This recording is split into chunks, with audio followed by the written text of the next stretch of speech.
How you guys doing today? It's Anthony Ganji. Welcome to another episode of Tier Talk. Guys, we are doing it live. I am going to try to do it this way a little bit more often because I think it may be a better way to get more subscribers. I'm pushing my way to 50,000, so I'm pretty proud of myself.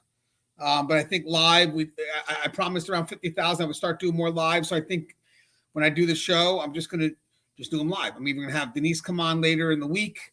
We're going to discuss about a sad case about an 11-year-old girl that took her own life. But today, what I want to talk about is the Karmelo Anthony case, and we want to focus on his time in the Texas Department of Criminal Justice. I did a show earlier. The information, it was there, but there was a lot more explaining to do. So I immediately thought of my boy Joe. I figured Joe would help me through this, and that's why we have Joe on now. It's been a while, Joe. First off, Joe, how is life? Life has been busy, man. Taking over this jail as a jail administrator for the sheriff's department, it's definitely been a steady process. Yeah, and now, I mean, for someone that should be retiring right now, you're actually probably the most involved you've ever been in corrections. Pretty much, yeah. I'm working harder now than I ever have. All right. So, hey, Joe, do you mind, giving an introduction to our audience? Yeah, my name is Joe Pomponio. I am a retired lieutenant from the Texas Department of Criminal Justice of 29 years, 6 months. Retired back in 21, which point I went to the Jasper County Sheriff's Office and started there as a jailer and worked my way up to assistant jail administrator. And as of January 1 of this year, my former jail administrator retired and I took over his spot. Now back in the saddle with Anthony here doing a Tier Talk episode.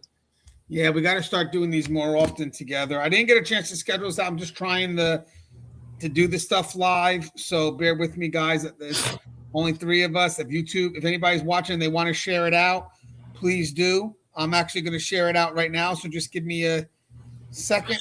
I want to get it on my platforms real quick. So bear with me. Hopefully I'll bring in a little bit more traffic.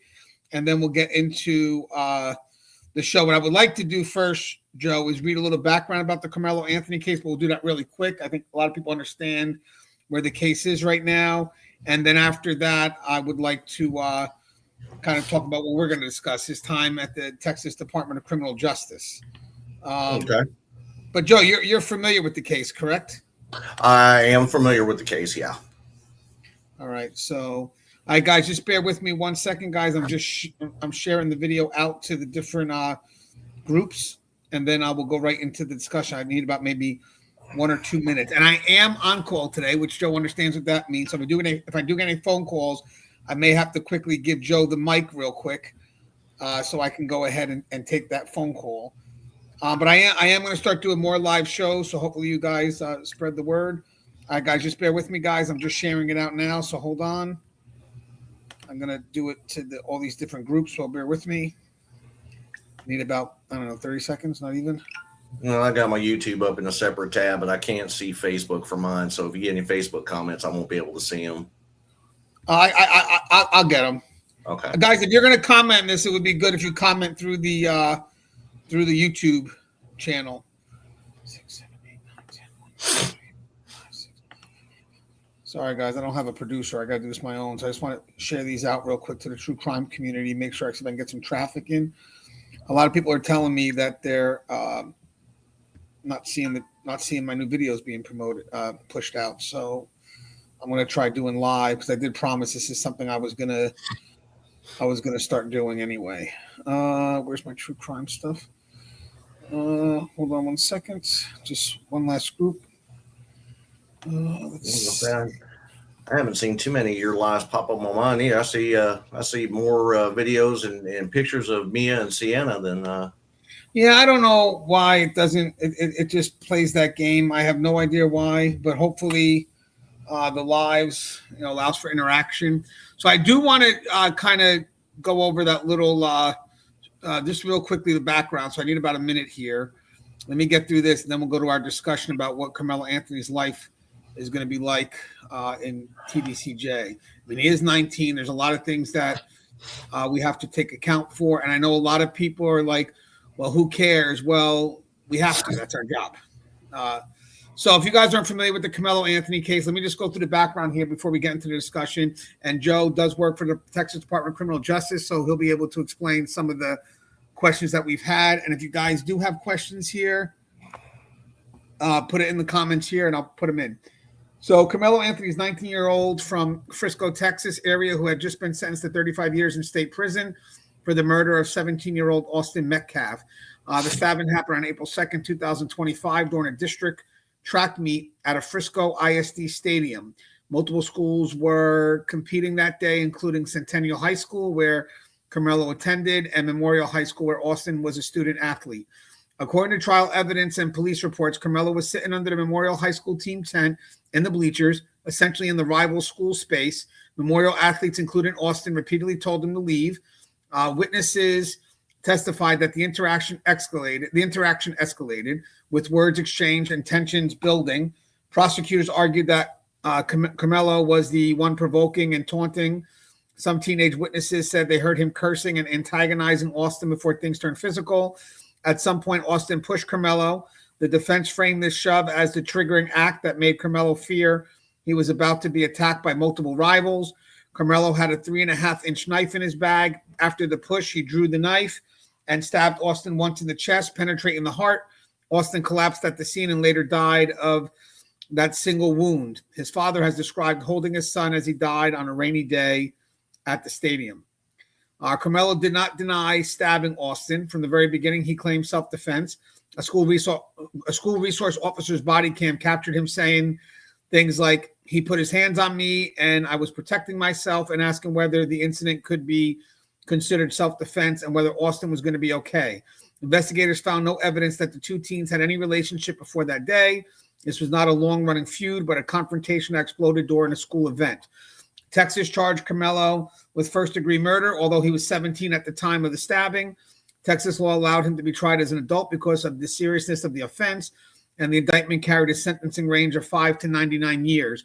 During trial, the state presented nearly 20 witnesses, emphasizing eyewitness accounts that painted Karmelo as the instigator who brought a knife into a school setting and chose to escalate a verbal dispute into lethal violence.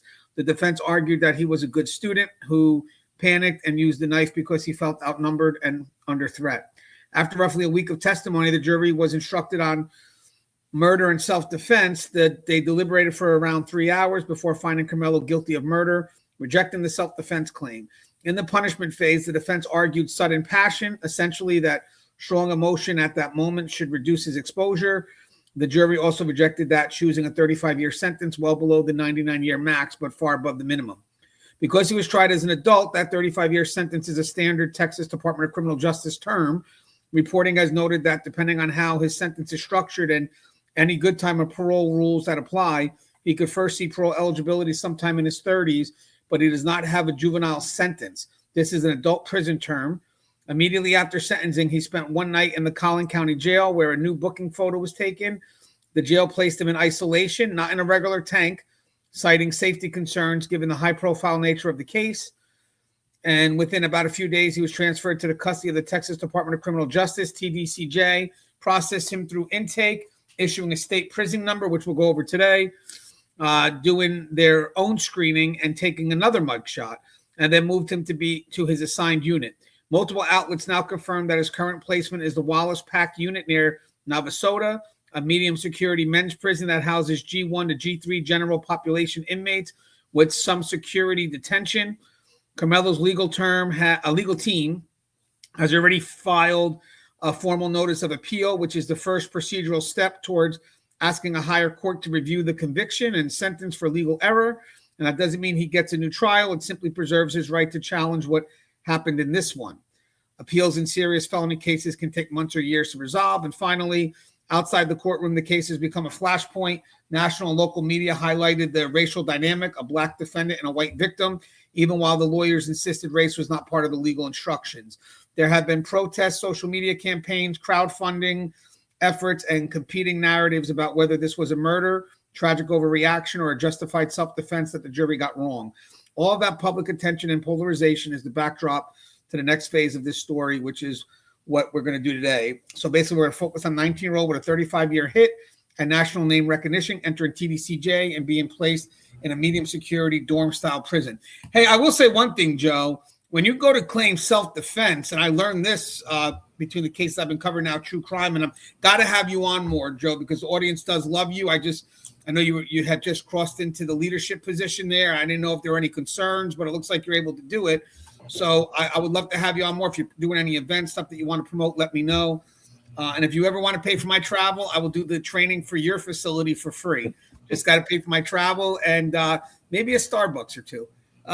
Hey, when you don't take, before we get into the jail stuff, when I know that lawyers don't like to try to maybe put up the defense attorneys may not always want to put up their client because they're concerned of the cross evaluation or the cross examination. Cross examination, yeah. That said, when you're claiming self defense, how do you not go up and speak for yourself?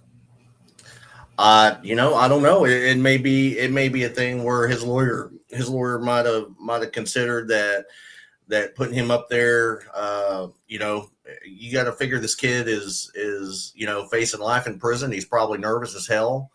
And his attorney probably figured it probably wouldn't be the best thing up there. If he's up there nervous and, under cross-examination, some of those can get pretty tough. So, the lawyer probably figured that he would actually do probably more harm than good. Yeah, I mean, he may have a story that he can't defend too. Exactly. So I got Barbara. Hey, Barbara. Yeah, I'm answering your question, actually, Barbara. Barbara's the one that posed this question. And I did have an earlier video, but then I had to make some changes. And I just said, you know what, let me delete it. Let me call back Joe. And then eventually, this actually is great news because, Barbara, you reunited me and a good friend of mine. So your request turned out to be a lot more meaningful than you may realize. All right, Absolutely. So great info. So hey, so let's start this process off because let's talk about now that he's been handed over to the state. I know that at the county jail he was in some level of isolation, but Joe, you worked at county jails. They can't really do that long term, right? Yeah, we can't generally do it long term. For our guys in the county jail, when they either get convicted or they sign for their time voluntarily through plea deals or what have you, generally we have, or should I say, Texas Department of Criminal Justice has 45 days to get, once we send their pen packet in, they have 45 days to take custody of these guys. We don't want to leave them there forever because, again, it could do more harm than good, especially if, they isolated, Karmelo. So, him being away from population was probably a good thing for him. The county jails are filled with these guys that are, put ideas in this kid's head and probably make him more terrified than he already is going to prison. So, we try not to leave them in there for more than 45 days. After that point, they actually have to pay us to house them. So they definitely don't want to spend that kind of money. So they're pretty good about getting them out of our custody pretty quick. Average is, 30 to 35 days. So that's once they've been sentenced, right? Correct. Once they've been sentenced, their time with TDCJ starts the day that they sign their court papers and put their thumbprint after either the conviction or, like I said, if they voluntarily take a plea deal. As soon as they put their thumbprint and that judgment's entered in the court, their TDCJ time starts right then. Yeah. Now, if he became someone you couldn't manage at the jail level, like let's say this trial tended to be long-term and now we're looking at long-term isolation and the jail decides, this isn't something we could do. Let's go ahead and send him over to the Texas Department of Criminal Justice. Now they would have to pay you, but they would also audit the facility because if they're paying you, they want compliance with what they would expect from if he was housed with them at the jail, correct? Yeah, correct. And if that became the case, we would actually have to house him separately from the county jail offenders because they're actually considered two different classifications of inmates. You got the pre-convicted, post-convicted. So we wouldn't be able to house him with any of our county jail inmates anyway. So that, that's a secondary problem. That's why they tend to get them out of there pretty quick, just so they can get them into their own facility where he's housed and classed with, same majority of the inmates, facing the same issues as him. And then Carmelo, obviously, once he goes to the state, he will get more freedom. Well, yeah, he will get more freedom. His first three, generally, with high profile cases, depending on, because I just had one of my inmates that just signed for 50 years for killing a 19-year-old female. Of course, it didn't get nowhere near the amount of publicity that, Carmelo's case did. The guy that was convicted in her case is really not a behavioral problem. He was very forthcoming from the get-go. I did it, let's just do this and get it over with. He's not really a behavioral issue, so there's really no need for me to put a call into TDCJ to expedite his transfer from my facility into TDJ custody. With Carmelo's, it's a little bit different. There was a lot of racial tension going on there. There was a lot of press coverage. I'm sure the sheriff's department there was taking a lot of questions, a lot of heat from the media, from the public, from, both sides of the gamut. So, in that case, it's probably better to get him to TDCJ custody quicker, just so you can kind of ease the tension, separate, lower the flame, let things kind of calm down and wind down a little bit. And, at the same time, it keeps Carmelo from being in the county jail and listening to these wannabe gangsters and wannabe inmates. And, man, I've done hard time when, in fact, they've only done like a 3-year sentence, and they fill this kid's head with ideas and bullshit. So really it starts the process sooner for him so he can get acclimated and kind of wrap his mind around things, separate himself from what's going on and get kind of resigned to doing his time.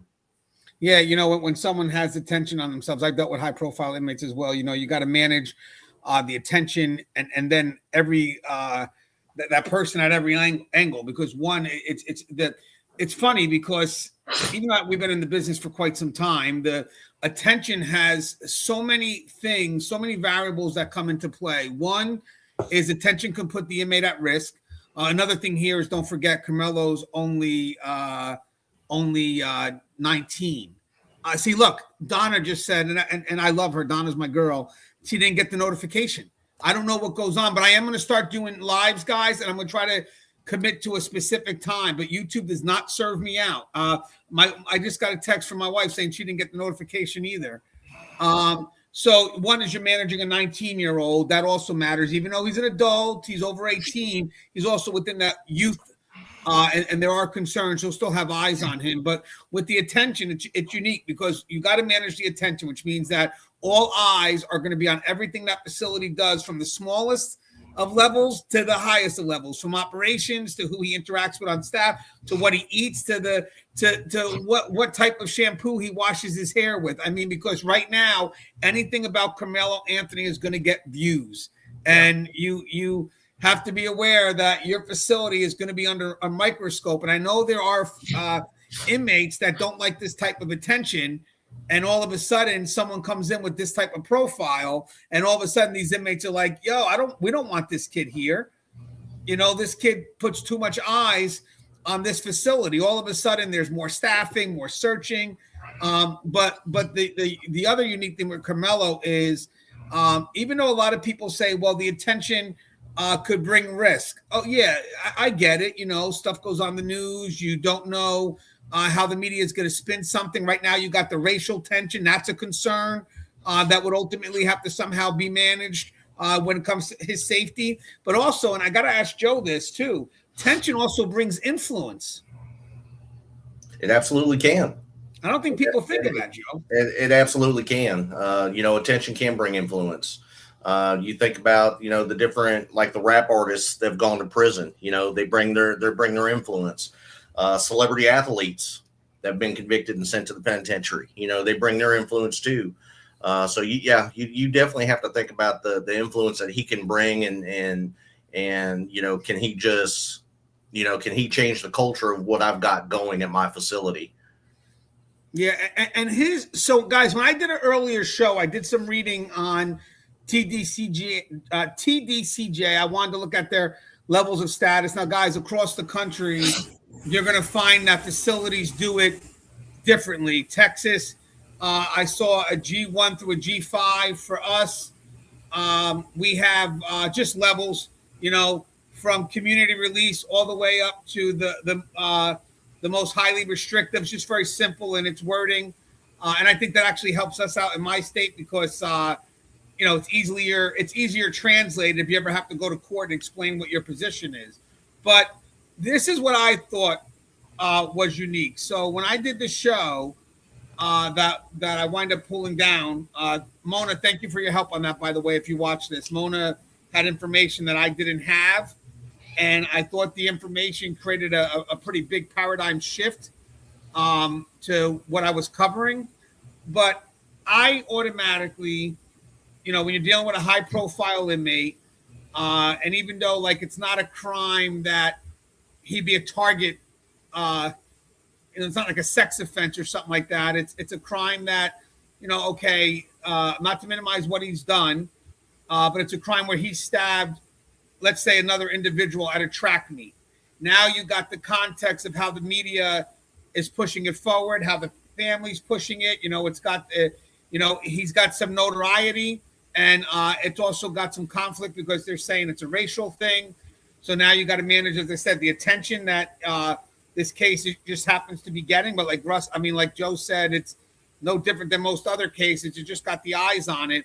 But when you have this type of notoriety, if he was already in isolation in the jail, what is TDCJ now doing when he gets sentenced and they pick him up and they now take him through their process?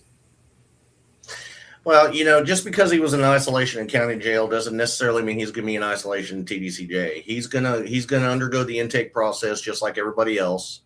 They'll go through his family history, sociology, mental health, physical health, all that stuff. Of course, they've seen the TDCJ photos.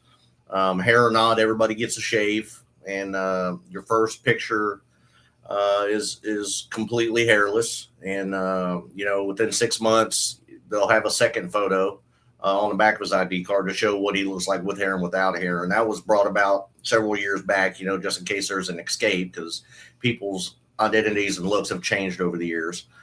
But normally you'll go to the bird unit for intake processing.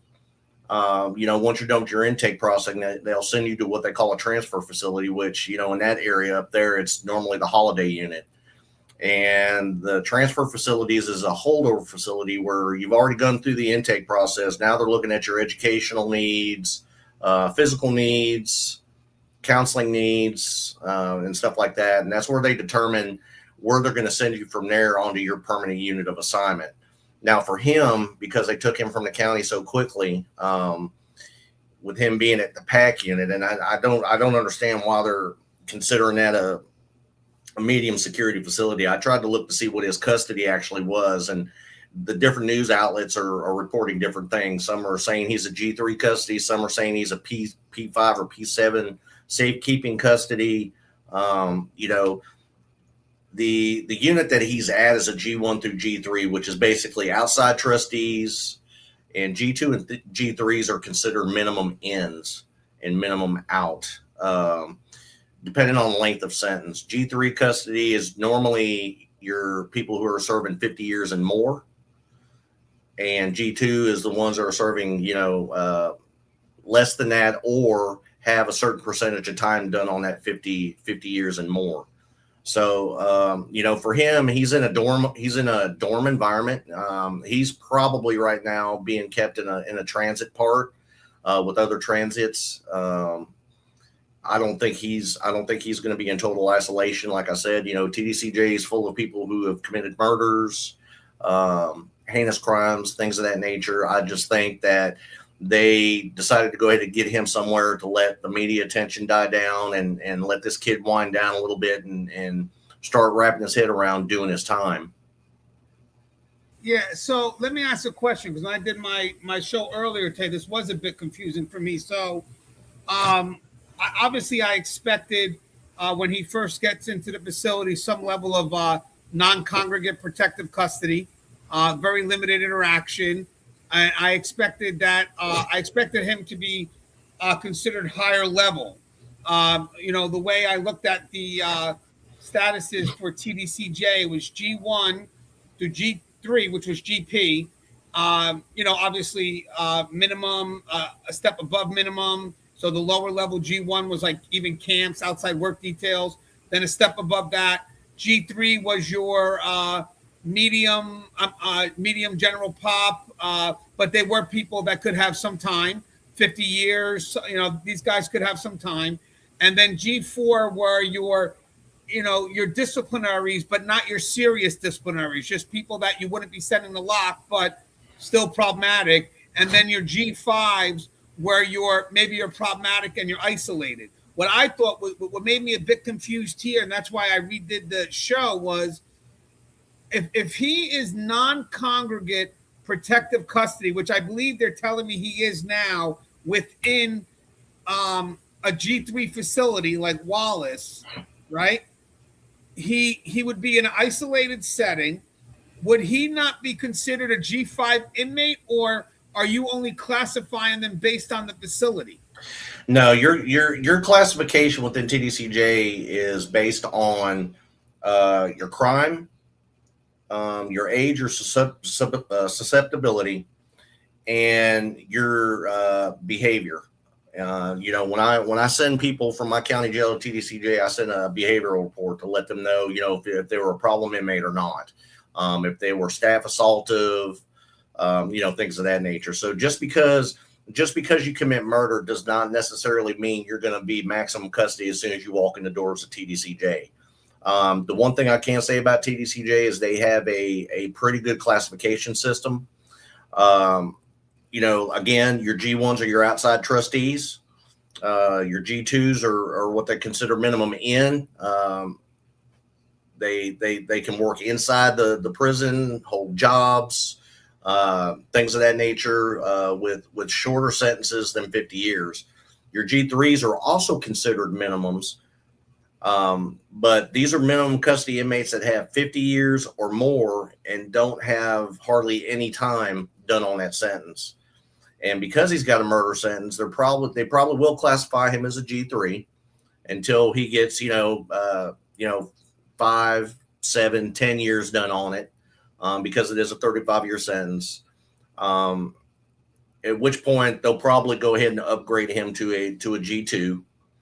Your G4s are what we consider medium custody. They're problematic inmates, not really staff assaultive, just ones that don't want to go to work, or chronic rule breakers, possession of contraband, cussing at staff, just things of that nature. Your G5s are what we consider max custody. G5 is pretty much the top of the food chain. These are the guys that are staff assaultive, problematic. They're in their houses for 23 hours a day. They're only allowed out once for an hour. With him, he may be isolated until they finish the classification process, but I don't think he's going to remain isolated for long. Like I said, the facility that he is at, I don't know. I've never tried to share a picture, Anthony, and I don't know if it's going to let me. If I can try, if you're good with it. Yeah, you can. Okay. Hey, Joe, while you're getting that picture, I just want to ask something. What doesn't his placement in, let's say he's in protective custody and he's in some form of, I would say, non-congregate at first, because you don't know at this point. There's just too many variables in play when you have someone as high profile as him, right? You got, as I said, the racial tension right now. Could he be a risk? Could he be at risk? I got the picture, Joe. Hold on. Okay. And all of a sudden the news finds an interest. They pick something up. You never know how people are going to react to it. But my biggest thing is if he's placed at some level of ice, because remember, guys, he's also young. He's 19. So at some level, some facilities will also consider him vulnerable because of his age. So you got to be very careful of how long you put him in an isolated setting. Eventually, you're going to have to introduce him to the population, however controlled, maybe a congregate PC, whatever it is. But what I thought was confusing, which, hey, Brian, what I thought was confusing when I was doing this earlier was, even though, let's say he's classified as a G3, which he does fit, right? But the attention, a couple other things to me that does make him a concern if he was put directly into a dorm or directly into GP. Doesn't, because let's say he goes into a protective custody, some level of isolated confinement in regards to not being able to have interactions with other inmates until we find out if there's any safety concerns. Doesn't his status change because he's placed at some level of higher restriction? Yeah, if he's actually placed in protective custody, he wouldn't have a G3 status. He would have a P status for protection. So that would definitely signify that he would be protection. And I'm sure, and I've seen it through the years, they will put him in a transient status until they can kind of feel how the temperature is, and eventually, group him in with others of the like, until either the temperature dies down, at some point, 6 months down the road, his name probably won't even, because they'll be on to the next bigger and better crime from that point, and with him, I don't think, even if he isn't in an isolation status, and you'll see by the picture I just sent, the picture of this facility. I don't know if we can blow it up any. This is basically a sheet metal. This is basically a sheet metal facility, not a dangerous place. It's not a hardcore facility. It's not max. It's not, it's none of that. And, I think sending him there was probably a good thing to do, because it's a good facility to get your feet wet, because you got a lot of older convicts there, true convicts. And, you don't have a big problem on that facility with gang issues. You don't have a big problem on that facility with contraband drugs coming in. You don't see this facility in the news like you do some of the others with all the K2 deaths and all of that stuff. So sending him to that facility was probably a damn good choice. From the news, it does show you a little bit from that facility. So, but my thing is, if they knew they were going to put him in some level of, this is what got me confused, and that's why I had to call you. So when I noticed that he was coming through the Texas Department of Criminal Justice, I automatically thought in my head, the protective custody, the highly restricted environment, the non-congregate protective custody, because you're managing the attention that could pose concerns and how you manage them in the prison. So I expected him to go to the highest level at first. And then when I saw he was sent to Wallace, and then I read about Wallace, I said, Wallace really, in my mind, wasn't, from what I saw, I could be wrong, but wasn't, I don't know, it wasn't ideal for me for him to start there, based on eventually it'd be like a dorm, walking around. So even though maybe Wallace does have these protective custody units, why not start him at a different facility that's more restrictive? Because there's really, just because he committed a murder doesn't necessarily negate that he needs to be placed in a, I know a lot of people think that from watching shows that because you commit a murder, you go directly to a supermax and you're placed in this isolation cell away from everybody and everything. That's not the case in TDCJ. That's not always the case. The only time that you're going to go to a supermax is if you are a serious behavioral issue, or you're a danger. You may be a high-ranking gang member of an STG clique, things of that nature, or you become so assaultive while you were at TDCJ that you require a supermax. Just because you commit a murder doesn't necessarily mean that you're going to go to a supermax isolation. The TDC doesn't do that for several reasons. Number one, given his age, it could be more detrimental to him mentally. Number two, given some time, the flames will probably die down enough that they can go ahead and put him in a population setting. But You think that's what they're hoping right now? I'm sure. They want to stabilize this kid sooner rather than later, so they can get him. I wasn't even sure if he graduated high school yet. I don't think he did, or did he? I don't know, but you mentioned something. I gotta look that up. But you mentioned something on the phone before, which was unique because. So if I'm looking at a 19-year-old, because there is we have to take note that he is 19, right? So yes, he's an adult, but he's 19. He's still a youth. So whether he committed the crime at 17, he's still charged as an adult. I get it, but he's still a youth. So I get when they're this age, you don't want to really put them in these restrictive environments because they could be detrimental to their development, right? I get that, but also you don't want to put them in open dorms or something like that because they're vulnerable to the population. And you mentioned, I think this could have been a smart move, could have been strategic. But you mentioned that Wallace is considered, or at some level, like I'm not going to say geriatric facility, but these are people that have kind of settled in their ways. They're not as problematic. You think that was considered one of the options? You think that was why it was considered one of the options? Yeah, absolutely. Because of the fact that, I never heard anything about Anthony having any kind of gang affiliations or anything like that. That's also taken into consideration too when they classify you and give you a custody level and assign you to a facility.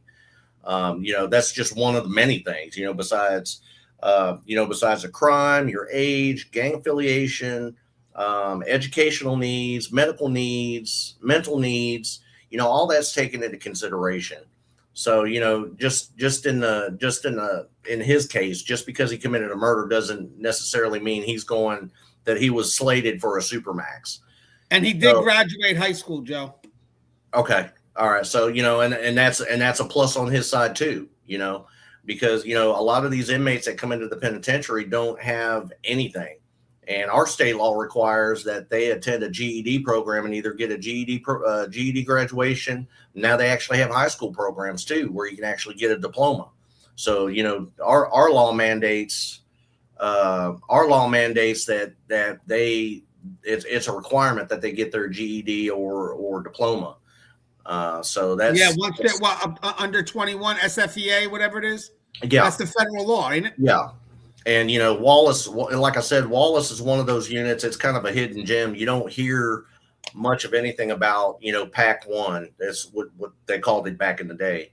It's one of those facilities that does not have a high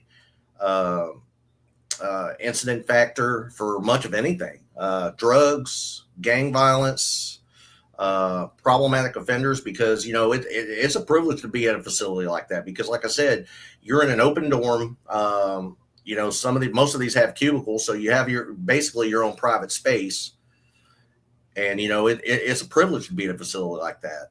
And they're long-term inmates. I mean, a lot of people think that lifers have nothing to lose. They got a life. And a lot of these guys, are at this facility are probably in their 40s and 50s now. They're older. They probably did a lot of damage in their 20s, when they first came in, just like all the other hotheads when they first come into the penitentiary.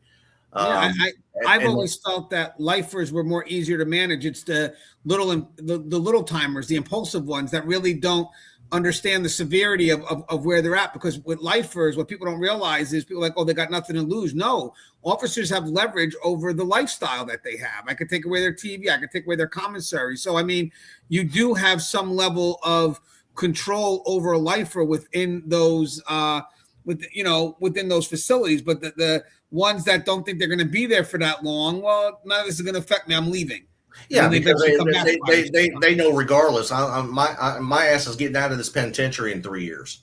Yeah. So it doesn't matter what you write a case for me for. I'm still leaving in 3 years. So guess what? I'm going to make your life hell until then.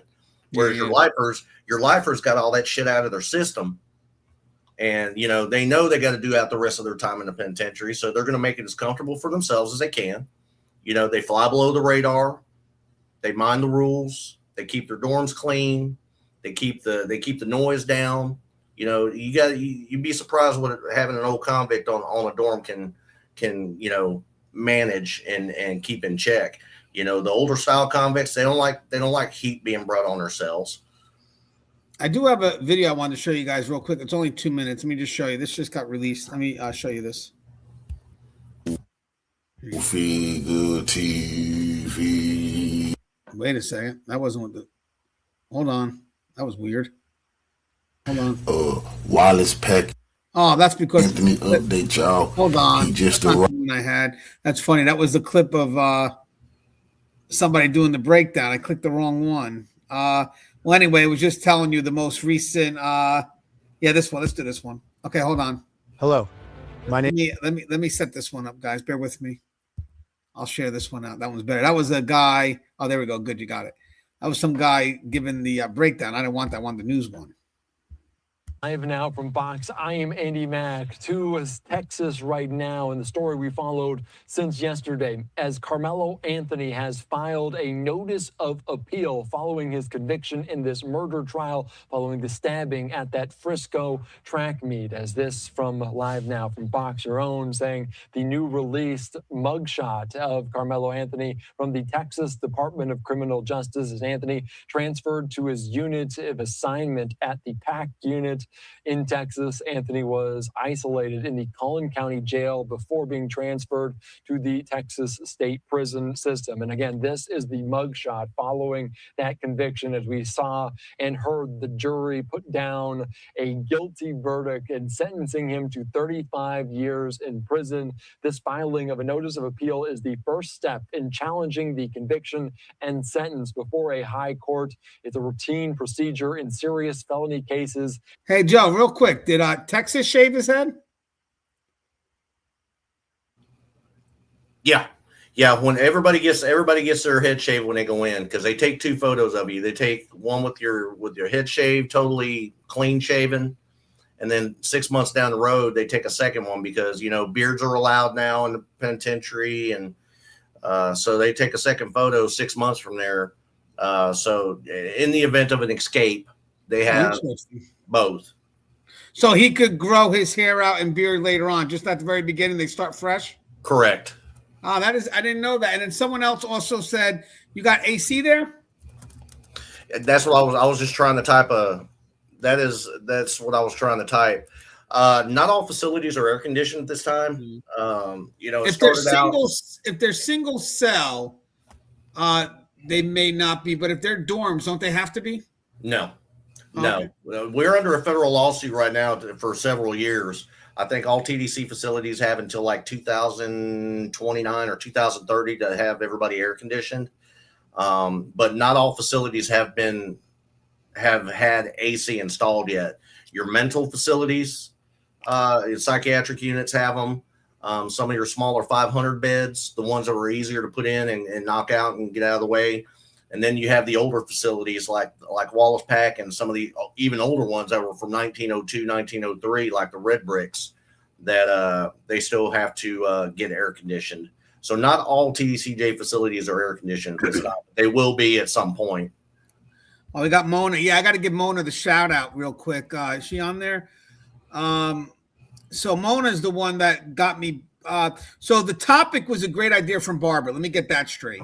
And then when I did the show, that's why I love Mona too, because Mona had information that I did not have, which made me call Joe, which made me want to take down the show I put up. Even though there's a lot of good information on there, I wanted to take it down and then put this one up because there was a lot of explaining to. I don't think the video I originally did was 100% off. There is some confusion here in how this was done, because I also think there was some strategy here, like me and Joe had mentioned. Maybe putting him in this facility was a way to also not just manage the attention and his 50 years, but also his crime. Because let me ask a question like this. If he wasn't 19, but he still had the attention, let's just say that, Joe, he wasn't, I can move this video. I think, pretty much know what's up with this guy.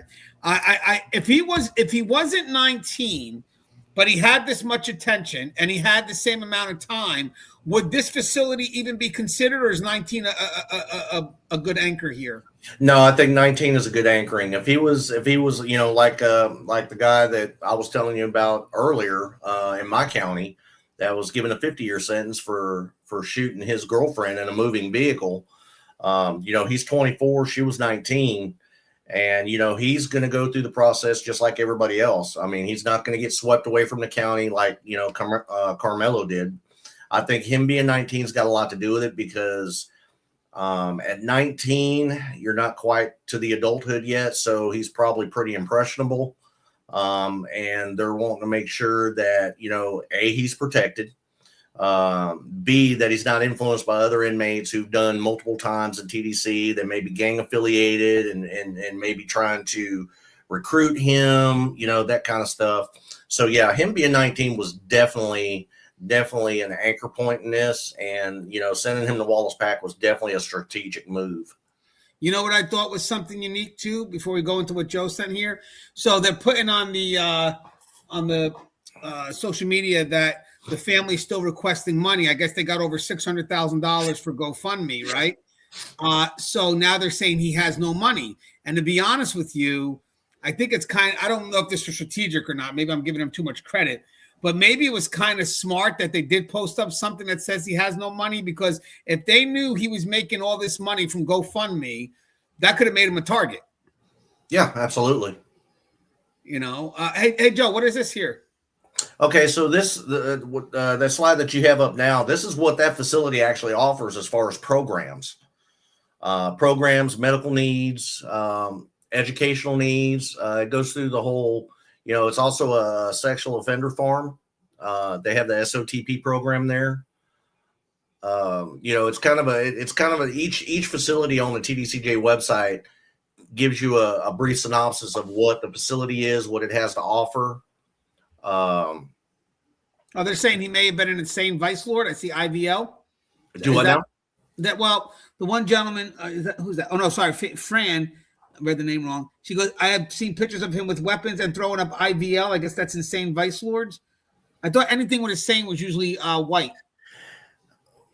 Yeah, yes and no. I mean, and he'll go through when he goes through sociology, the security threat group sergeant or lieutenant, depending on what facility, we'll be interviewing him to see if he's got any kind of gang affiliations. It is really, really, really hard in TDC to confirm somebody, because I mean, you have to have an overwhelming amount of evidence in order, just because somebody throws up a sign, or you catch somebody saying, when they're chanting or doing that, and you hear them say on blood or on Crip or whatever, that doesn't necessarily give them an automatic green light to put them in a security threat group click. Do you got people folk? I mean, I guess vice lord would be under people. Yeah. I mean, they're probably hybrid, right? They are. They're not as big as your other cliques, Crips, Bloods, Tongo Blast. Even Mexican Mafia, Aryan Circle. Their numbers are shrinking and dwindling so bad that it's crazy. IVL may be a new clique. I mean, you have different cliques in the different cities, like in Houston, you got the 5'9" Hoover Crips, which is basically your Highway 59 Crips. Same thing with the Bloods. I mean, there's so many different affiliations and variations. It's unique. You say this. I used to study gang myself. So 5'9" Hoover would be, they have their origins in Cali. Then you got the Rolling 60s. They kind of take up the 60s. So the same vice lords, they have their history in Chicago. And then obviously with when you had Jeff Ford and what's his name, Larry Hoover, when they were out in Cooks, I believe they started forming both the nations, because there was so much street conflict that they said, when you're here, you're either going to be folk or people. So you had those that kind of went under Jeff Ford and the Black P. Stone movement, and then you had those that went the other way to folk, which would be under Larry Hoover, Barksdale. And again, the same vice lords. They're the ones with the champagne glass, I believe. The gentleman look, the top hats, and then if you were to insult them in Chicago, you would tip the symbols upside down. Right. And then in California, you do the Buto marks. You just cross stuff out, or maybe turn some numbers upside down here or there. But if he was false flagging, or calling up a set that he doesn't belong to, he'll get called out eventually. But the problem is if you're in Texas, they're all hybrids. Whatever's coming down from Chicago, most of these guys just claim it without even having the original connection. There's only so many gangs. Like usually, sometimes MS-13 actually they could be pretty organized. They could have a centralized hub. Definitely the Mexican mafia. But in this case here for Karmelo, if he was part of a gang, I think we would know that by now. I think that would have been released. Yeah, and then like I said, they'll do an in-depth. The fusion centers will do an in-depth, investigation into his Facebook post and all that stuff. But like I said, it's very tough to confirm somebody as a gang member in Texas because you have to have an overwhelming amount of evidence. You have you have 8 points that you can utilize. You need to get 3, or how does it work for you guys? Well, I mean, they look, tattoos are one. They look at correspondence. They look at known affiliations as far as person to person. In my career, I've only been able to confirm 3. And that's only because I was able to catch one that had a Bible for Aryan Brotherhood in his property. He had the Aryan Brotherhood Bible. And that was the only reason why I got him confirmed. It is, when I say it's hard, because it's too easy to throw an STG a STG tag on somebody. And when you do that, it sticks with them for the rest of their life, in or out of the penitentiary in Texas. Yeah. Because So it goes into a gang database, and if you get pulled over 5 years down the line, 10 years down the line after you do your sentence, it's still when they run that driver's license, it's still going to show possible blood affiliation or possible gang affiliation. So they try to narrow that down. They try to cut back on that because there was a lot of people getting falsely tagged just because, say you're a blood member. I'm not. We've been friends since childhood and I still communicate with you. I'm automatically a part of that. Yeah, and I used to do threat suppression. Part of it was the identification. I used to work at the female facility, and it's tough because there's politics involved in there too, because if you identify, then it shows that there's a gang problem. That's another concern. Also, if you do put someone that may not be the right person, they may not be a gang member, you also could put them at risk. Absolutely. The criteria we used to lean on was exactly what you said.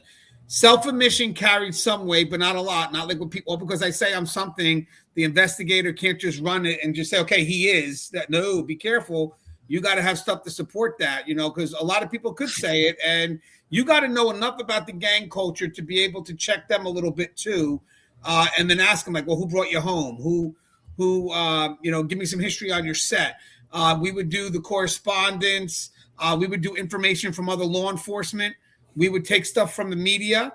But again, you don't take it in isolation. You would have to take it, and they would have a point system. And then once you got to a point where the tattoos, they really didn't hold a lot of weight because, they could be, sometimes people can make up meanings for it. What it is, but they'll make up something. They've been used to people asking this question, so they make up whatever story they can. But you would do that. And once you got what you needed to confirm, we would send it over to the investigative authority, who I'm sure worked somewhere with the prosecutors, however they worked. I wouldn't know that part. And then eventually you would get, a little while down the line, you would get an updated list, and you would have those that were confirmed and those that were sort of pending. And that list you have to protect, even though the people that are confirmed know, the people that are pending, there's such a risk if that list goes into the wrong hands. Because one, it gives knowledge that you don't want shared. I don't know if, as I said, I don't know if Karmelo Anthony was ever a gang member, but the sad thing is he's young. He could always become one. Yeah. You know, if he's not, releasing information or sharing information, could get him harmed. Yeah, Especially by a rival gang member who's got beef with that gang. So and you don't want to get somebody harmed and then come to find out he had no affiliation with them to begin with. So that's why Texas does such an in-depth investigation. I applaud them for it, because it's easier to get a conviction and a grand jury indictment than it is to get somebody confirmed on a gang list in Texas. I believe that. Not even just in Texas. I had people that I knew and I just could not get them confirmed, but there was enough on it, but they just didn't want to put that 2043. If he's out, I bet my country's property, he'll be reoffended. Hope I am wrong. Well, you know what? So let me mention something here. This is a good question. So it could turn into a good question. So he should be aware of some level of structure, because he was introduced to the jail. He's been locked up for about a year at this point, right? 2025, I'm assuming. So he's aware of structure. So when he goes to the state, eventually the structure, there's still structure, there's still routine, but it's not as confined or not as controlled. I mean, it's controlled, but it's not as controlled as a jail maybe at some level, because a jail you don't really look at as things long term, where the prison, you got to open it up a little bit. These guys are going to be there for years. So you got to have controlled movements. You got to have opportunities. You got to have jobs. You got to have programs, education, So this is him. When he comes into the system, I'm assuming the intake, they're going to do their initial assessments. They're probably going to get stuff from the jail, stuff from the streets. But ultimately, when he goes into the intake facility, which I guess was Bird briefly, and then eventually after that he went right to Wallace, because they probably knew exactly where he was going. So let's just go through this and move him forward, because we don't want to keep him moving around as much. Let's get him placed. But this is the time where he's gonna kind of be interviewed. They're gonna find out everything they can about him, begin his folder, begin his process. If by chance because they do say he's in some type of PC setting, Wallace. Did they bring him to Wallace because eventually they plan on keeping him at Wallace, or do we see another transfer? Just maybe Wallace was the only area that had a PC setting like that? Well, they were probably looking at a minimum in facility that was low key, free of gang and drug violence. You got to keep in mind TDC's got over 100 units statewide. So they're looking for a unit that was low key, something where he could probably fly below the radar, start getting himself acclimated to TDCJ rules and regulations. Because state versus county, babe, I'm telling you, night and day difference. Like at the county level, recreation, I'm required to give them 1 hour a day, 3 days a week outside on the rec yard. Other than that, they stay in their dorm. They don't come out for chow. We feed them in there. Whereas with TDC, depending on your custody level, you're required to have 4 to 6 hours of rec a day, to include day room. So, there's a lot of differences between county and state. County is a lot more restrictive than TDC is.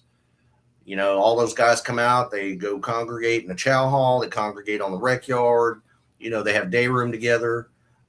With him, I'm sure he's probably in a transit status where he's either kept by himself or he's kept with other transits. I don't know what their process is right now as far as what their way of thinking is. If they're letting him wreck by himself for the meantime and kind of gently coaxing him back into the population setting, which I'm sure that's probably going to be their line of thinking. They'll see how he acts on his own for a little while, and then maybe allow him to recreate with other transit inmates. They could be sex offenders. They could be they could be any class of crime. And at one point, maybe a year or two down the line, they may just go ahead and send him to another facility and put him in the G2 population. But eventually that's going to be their goal, because they're not going to keep him in isolation long. You know what is mind-boggling here? So thanks, Fran, for this. So he was charged as adult. I kind of see this in the Anna Kepner case too. he was allowed out. He actually, once the trial was done and he got convicted, is when they actually brought him in. So he was, after his arrest, Carmelo's bond was initially set at $1 million, then later reduced to $250,000. His family, $250,000. His family posted that bond, and he was released from jail under house arrest with an ankle monitor, essentially home confinement. While on house arrest, he was only allowed to leave with a judge approval for specific reasons such as court meetings with his lawyer, school-related matters, and medical appointments. So they still consider him a threat. Under those conditions, he was able to finish high school and graduate under an agreement between advocates and the Frisco School District. He remained on his monitored home confinement status throughout the pretrial period and during the trial, coming to court from home each day rather than from a jail tank. And the moment the jury found him guilty of murder, that changed his bond status. That's when it ended. He was taken back into custody in the courtroom, rebooked in the county jail, and then transferred it. So here's my concern here. This is why I have a concern. So I get he was 17, and I know that's always taken into account. He's young, all this other stuff, but my big thing right now is the state may have to handle this downfall where he may be going through some depression. I mean, he just literally came from the street, was not prepared through the system, because that's, again, that kind of changes my narrative. He was in the jail. He was used to structure, used to routine, but obviously that didn't happen here. My mind is blown on that. So it's good that we do this live. So thank you, Fran, for that. That means that now, this is the scary part. The prison is introducing him to that now. Yeah. So maybe the reason why he's on the isolated confinement is because he's on some type of suicide watch. I really don't think he's on a suicide watch. I mean, they may monitor him for any kind of suicidal tendencies. I don't think he's quite there. I mean, from everything I read about this kid, for all intents and purposes, he was a halfway decent kid at home. Listening to his parents, it's not like, his parents were very well spoken. So it doesn't sound like he came from a bad background of any sort. They may monitor him for a little while just to see, his reactions and monitor him for any kind of suicidal tendencies. But I don't think if he was on a suicide watch, he'd be in a turtle suit. He wouldn't be an inmate jumper. I know it sounds crazy, but so in corrections and anything, once you're made aware of something, especially in management, you can't unsee it. So a high profile case, a lot of attention brings awareness. You got a guy a young kid who's been out on the streets, just sentenced to 35 years, 19 years old, was living the good life up until that day, then goes into the prison system. Even if he doesn't show signs, I would definitely put him on a constant watch for a little bit, because that's a lot for him to have to be able to manage. The fact that I would be more comfortable with exactly what you're saying, Joe, if he had some structure within the jail, and then went through something. But now you're putting him in the prison right when he just got sentenced to 35 years. He's coming from the outside, and basically, look how I don't think that was a smart move from the judge. And I'm looking at things at a higher level. Like I get, okay, let's forget the fact that he was a danger. Okay, let's just look at the fact that he just got hit with 35 years, and now he's gonna go into the facility hopeless. Now, granted, guys, we have to look at it that way. We work in the system. Like if I was in a jail, think about this way, and tell me if this makes sense, Joe, because now my mind's thinking. SB has green. Oh, okay, that's for them. Here's what I'm thinking. When someone gets arrested and they're going through their legal case, sometimes there's a level of hope, and maybe they're thinking they're going to get off whatever the lawyers tell them, and then somewhere along the line, as they're managing hope, at the same time they're managing their existence inside the facility. It's kind of two things, that perfect balance, So the person's managing their case, maybe giving some level of hope, but they're also dealing with the routine structure of the prison at the same time. So the two things coexist. They're working at once. And I guess that level of hope gives the person a stronger foundation. But now the person is in hopelessness to maybe accept, even though he has an appeal, let's just say he's at some level of despair. He doesn't know what the prison life's going to be about. So basically, he just gets the 35 years and just throw him to the state. That's a lot for the state to have to handle.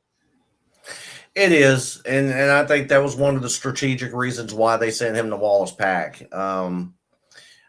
I think sending him there was probably a good choice versus sending him to a supermax where it's loaded with mental health inmates that are screaming and hollering and 24 hours a day, or filled with problematic inmates that are trying to kick the hinges, kick the door off the hinges at all hours of the night. Sending him to that facility, I think, was a good way to slowly introduce him into the structure of TDCJ, because that's one of those facilities that, like I said, doesn't have that problem where, sending him to a max facility, even though they have minimum in and minimum outs there, you're listening to guys banging their doors all night long, hollering, screaming. You got codes being called because guys on K2, smoking that crap in the day rooms. So, it may be a forethought, because of his age, and him being thrusted into the TDCJ lifestyle from the street, but them sending him to Wallace Pack as a starting facility to get his feet wet was a good choice, because you don't have the slamming and banging all day, all night. You don't have the K2 problem there. You don't have the gang fights there. It's a good facility to get his feet wet, to start learning the structure on how to do his time. Now, later on down the road, given his physical and educational needs, they may transfer him to another facility. That happens all the time in TDCJ. Well, like I see Fran said that he wasn't the good kid they made him out to be. He was previously suspended and was on suspension for bringing weapons to school the week he did this to Austin. And then Mona said he's not in a dorm environment. He's in PC solitary confinement, according to the president. So that's what I wanted to ask. That's what I wanted to ask too. So you mentioned something. So I thought, like, if he was coming my way, notoriety, again, the crime really, not to minimize what he's done. Bear me out, guys. We're looking at it from a management perspective. The crime, it's the attention. That's what it is. It's the attention and what it's spitting out through whatever the spin that's going through the media, the family, the racial tension that's now coming because it's being pushed out that way. Even though the lawyers have specifically said this wasn't a racial thing.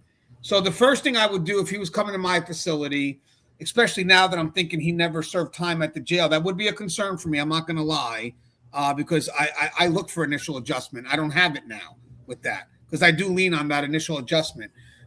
So the one thing is I would want to basically, he just got sentenced to 35 years. And I do this even when I'm at the prison level. If I got someone going through another case and they're at the county and all of a sudden their case is over and they come back to state, if the person just got seriously sentenced, they go to mental health, and most likely mental health will admit him regardless, even if he says he's okay, and then go ahead and,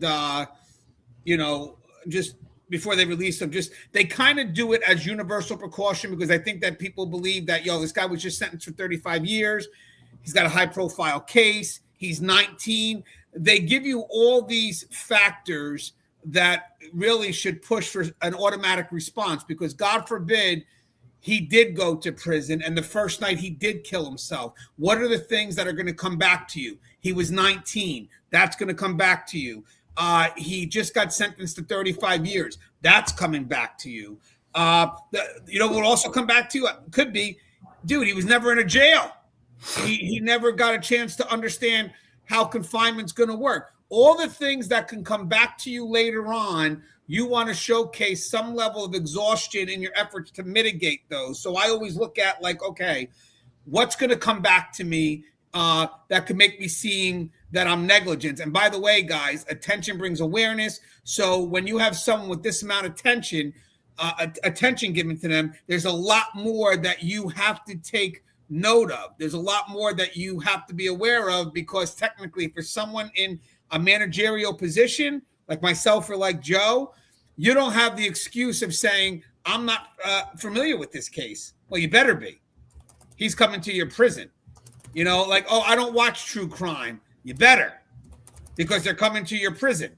You know, you have to be involved in the news because there's an expectation that you are watching the news. And it's a fair expectation because you're managing the individuals who will wind up coming to your system. So, or your facility. So the first thing I would do is obviously look at what I just mentioned. I'm probably going to have them talk to mental health, and automatically I think I'm going to place them on some constant watch, only because there's too much for me to not do it. And then they come back to me and say, you know what, it's negligent, because we could make the safe assumption, whether you watch the news or not, or whether you've been in prison management for how long, we could assume you have experience and you just didn't do what was correct here. And then the other thing is what I thought is, okay, so now he has the high notoriety. Where does that place him? So let's go ahead and put him in a PC non-congregate setting. Let's go ahead and get him acclimated. Let's make sure, staff is filtered. That's key. Let's make sure we have very limited interactions, but give him what he's supposed to get as best you could within those confined settings.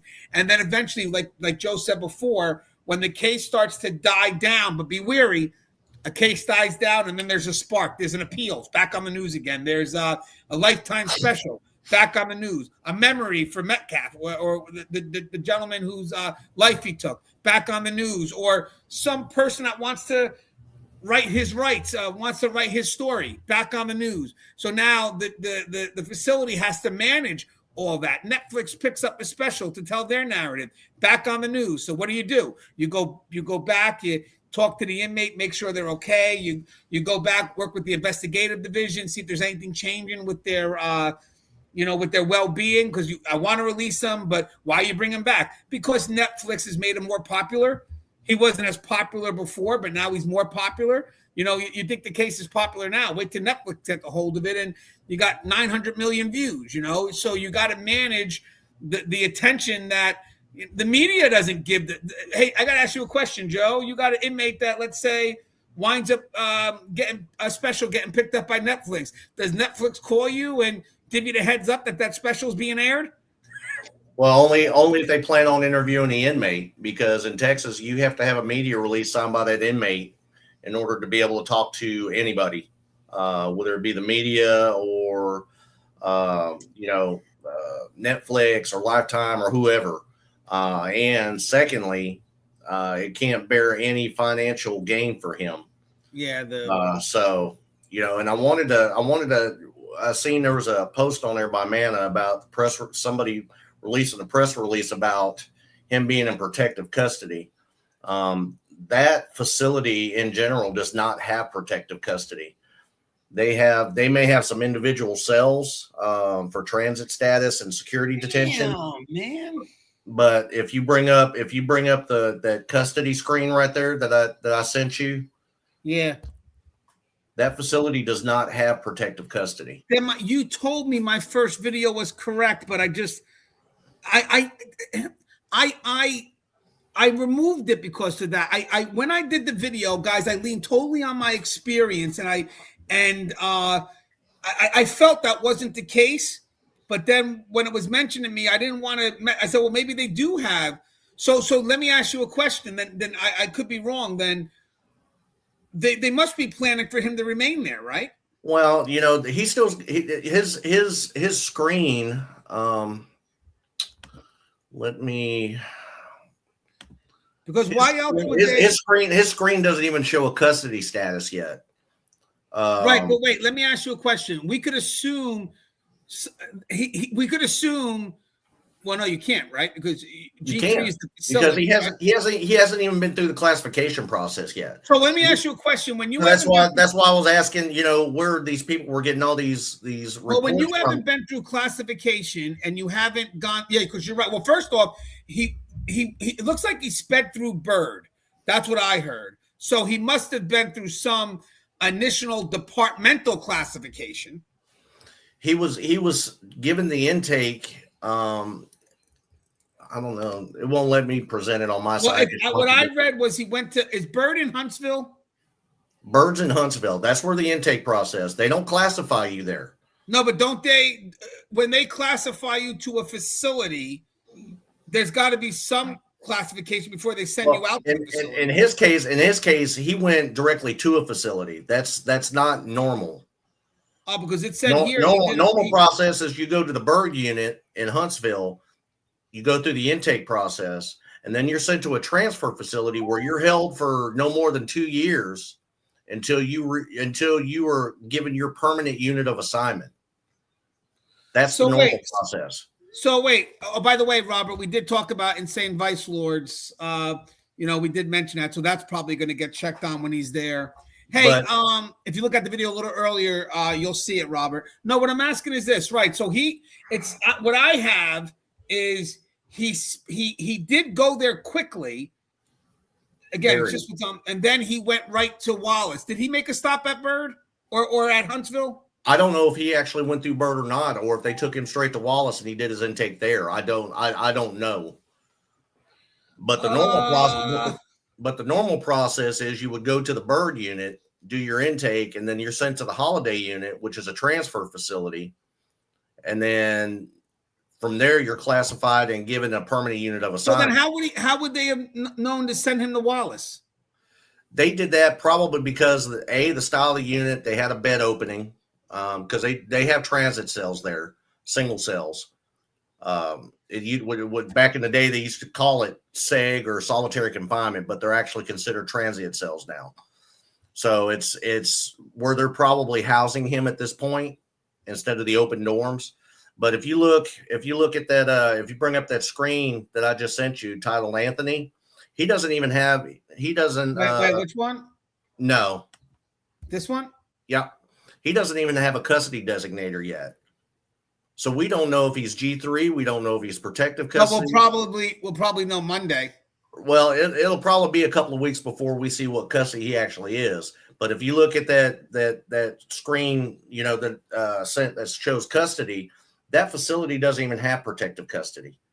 So let me ask something though. So that's a good question. So normally I'm assuming this is what we may have alike.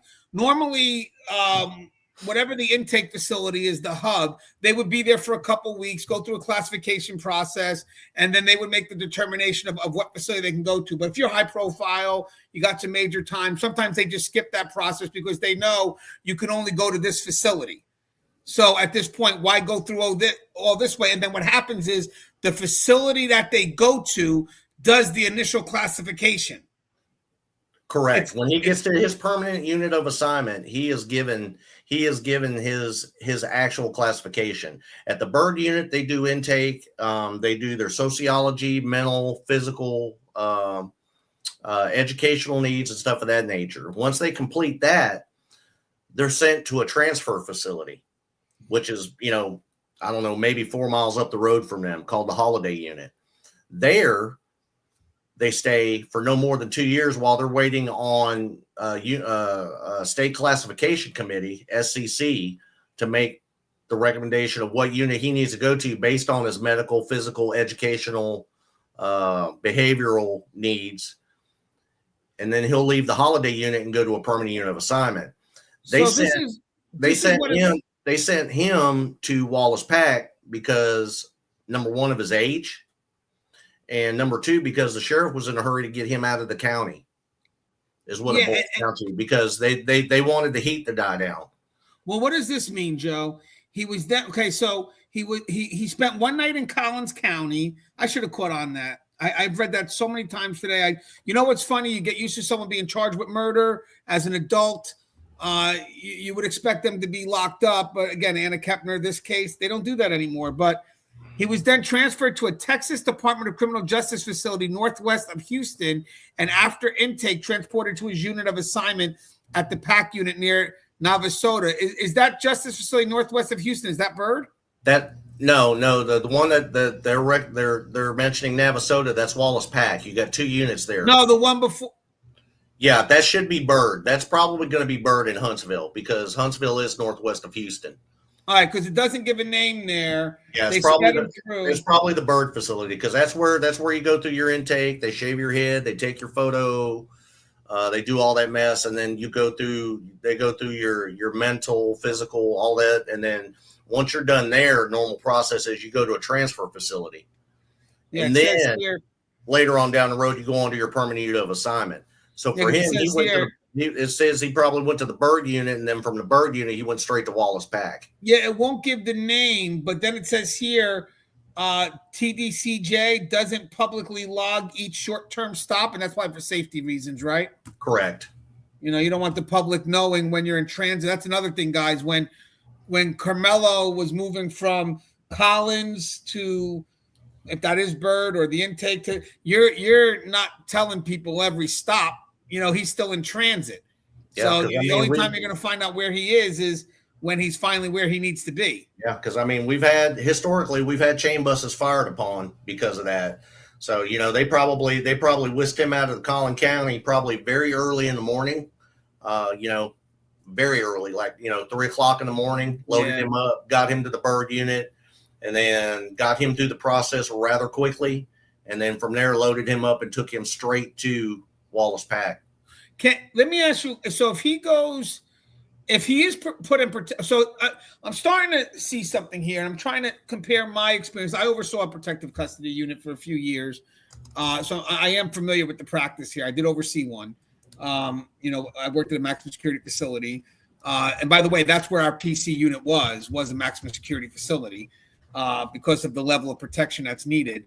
But my thing is this: if he's in a protective custody unit, like Mona had mentioned, and you're saying there isn't one there, right? But could there be a stabilization unit?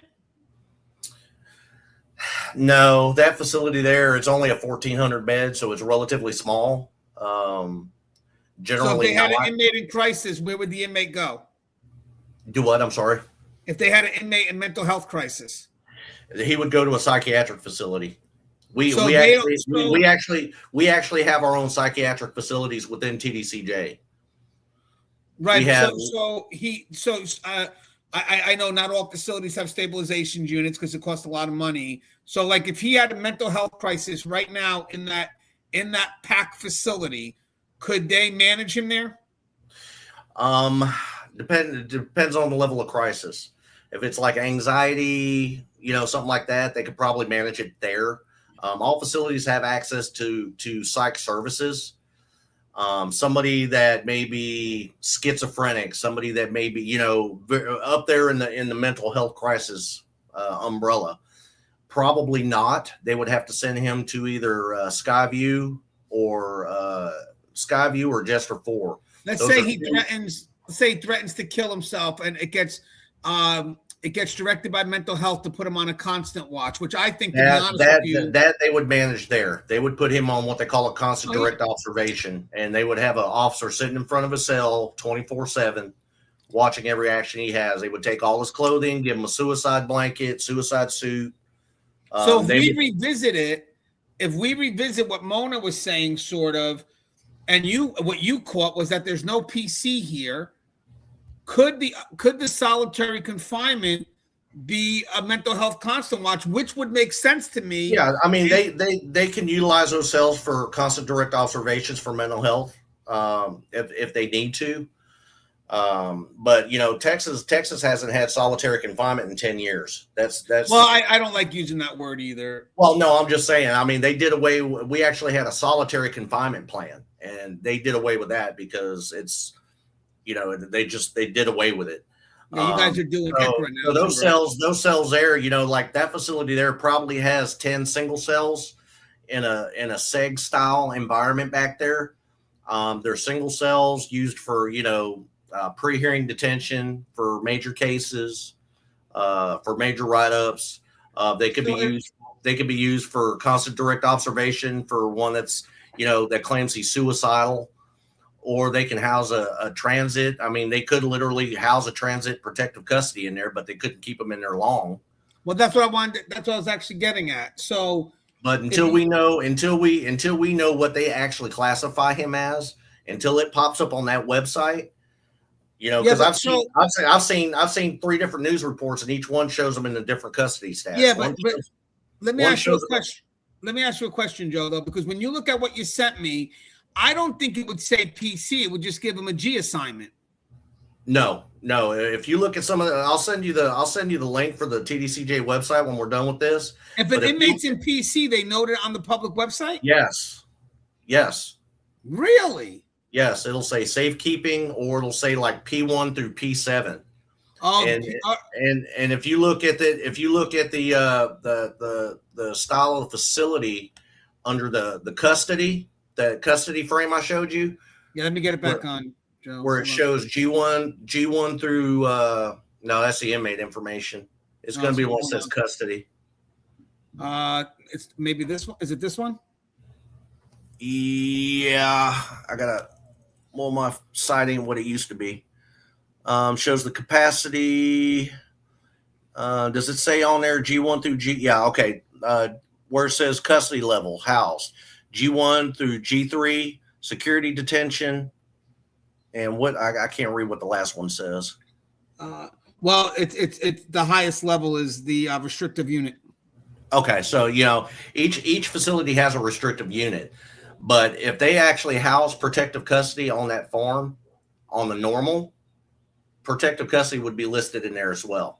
Yeah, but so wait, so this is a bit interesting here. I just out of curiosity, guys. I hope you guys could. I'm sure you guys understand the technical stuff here, but I want to learn a little something here too in the process. So when someone, let's say, is in protective custody, right?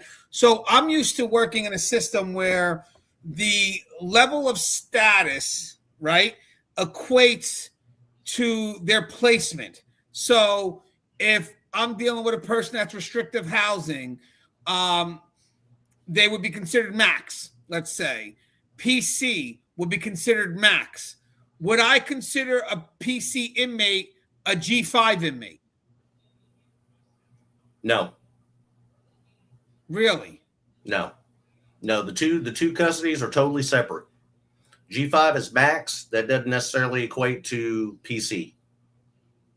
Protective custody in Texas is just that, protective custody. It's not G5 max custody. It's not G4 medium custody. It's not G1, G2, G3. Protective custody is just that, protective custody. It's classified totally separate.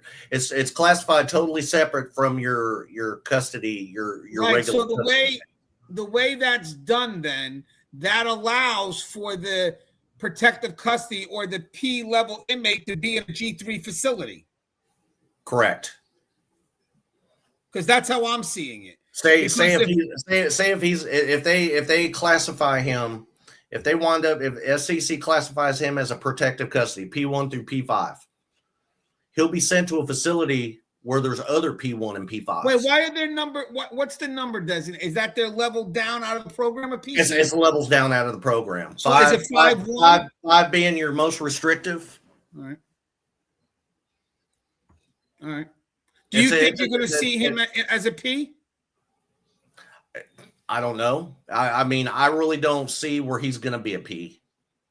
Honestly, I mean, I the only people I've seen go into P status are ex-judges, ex-police officers. So Joe, let me ask. I'm sorry. I don't mean to. There's a lot here. Let me ask you a question.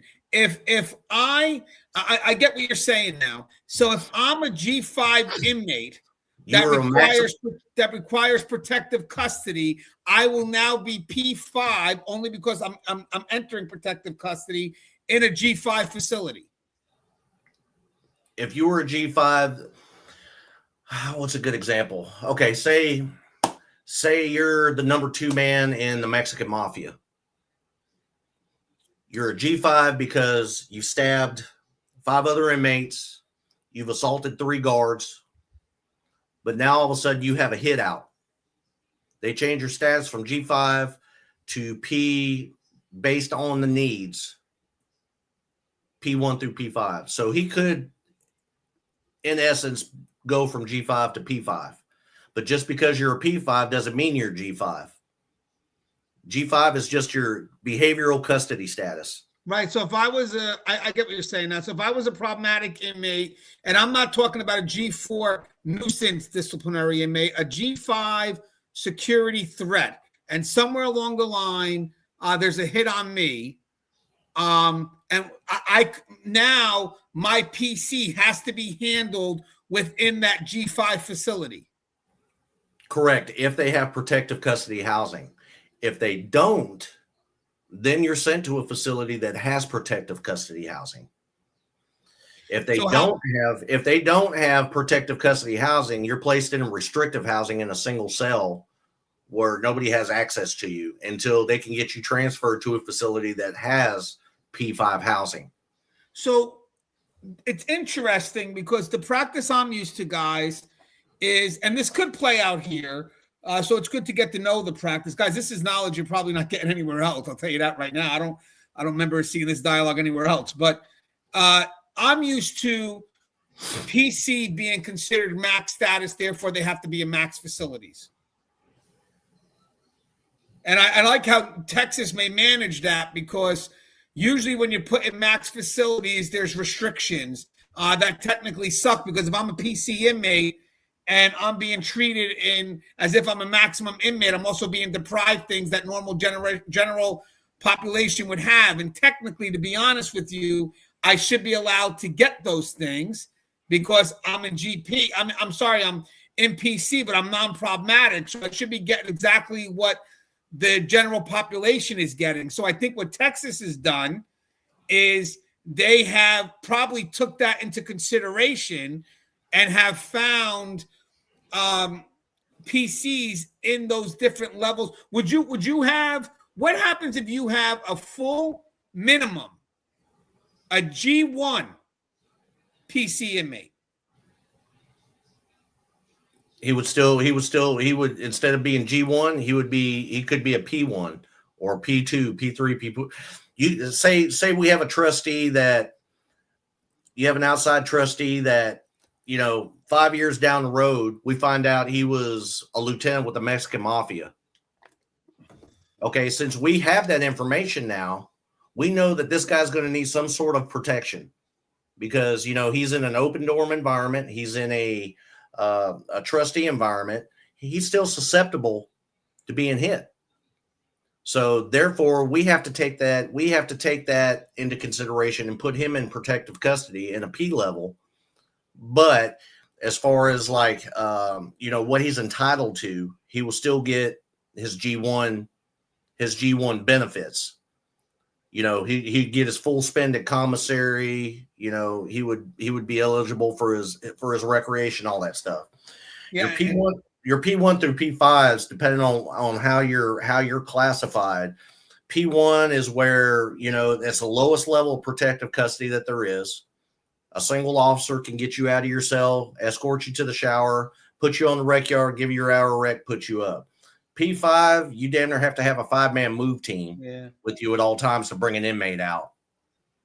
It could be, or it could be mid-range. P3, where you're required to have a sergeant and an officer bring you out of your cell, a supervisor. Yeah, and obviously, 5s don't mix with 4s, 4s don't mix with 3s, same as the other side of G1 through G5. But also, I think the reason why Texas is able to do this is you have more facilities.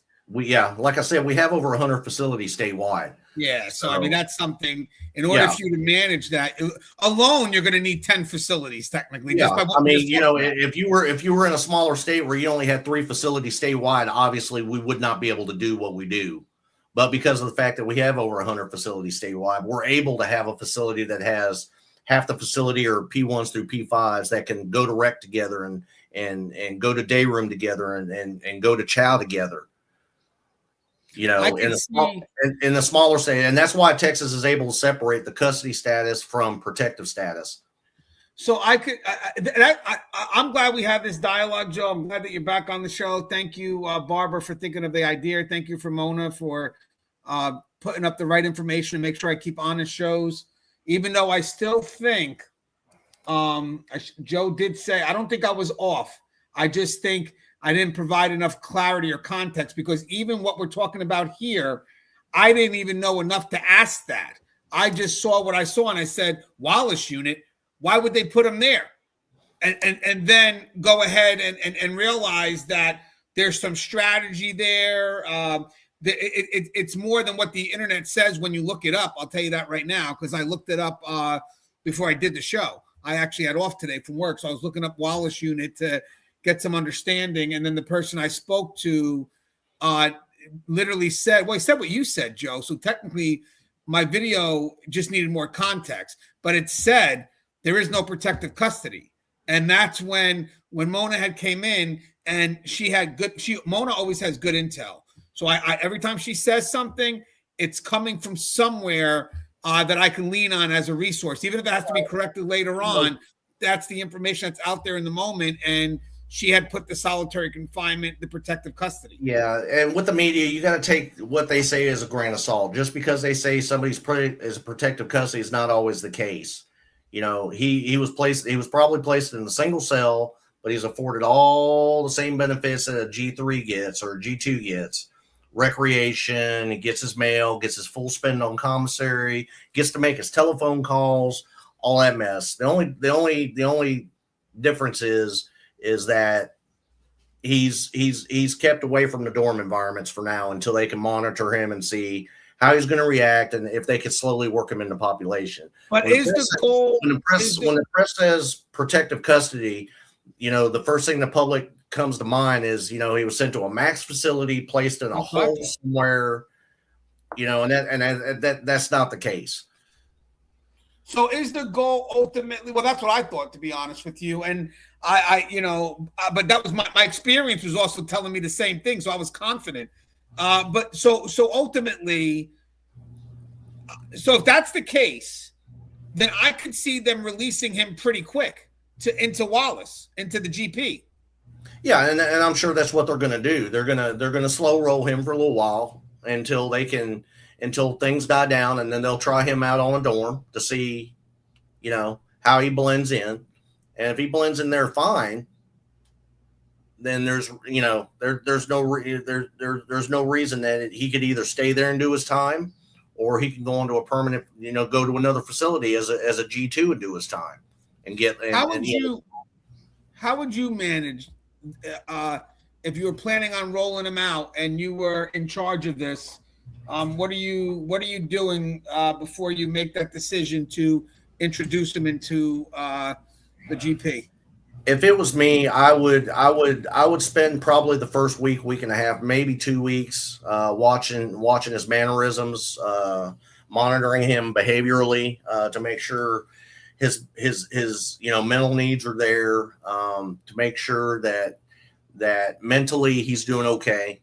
And then, you know, within the following weeks, I would go ahead and try to, you know, get him to congregate with other transit inmates that may be there, you know, on high profile crimes or you know, things of that nature. You know, let them recreate in the day room together to see, you know, how he copes. You know, basically, you know, gradually work him into a GP setting.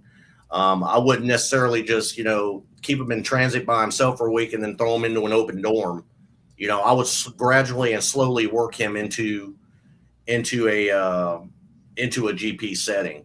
And there's ways of doing that. You can, you know, they may not have it at that facility, but you can send him to another facility where they have a cell block of nothing but protective custody. And most of those guys go to day room together. They go to chow together.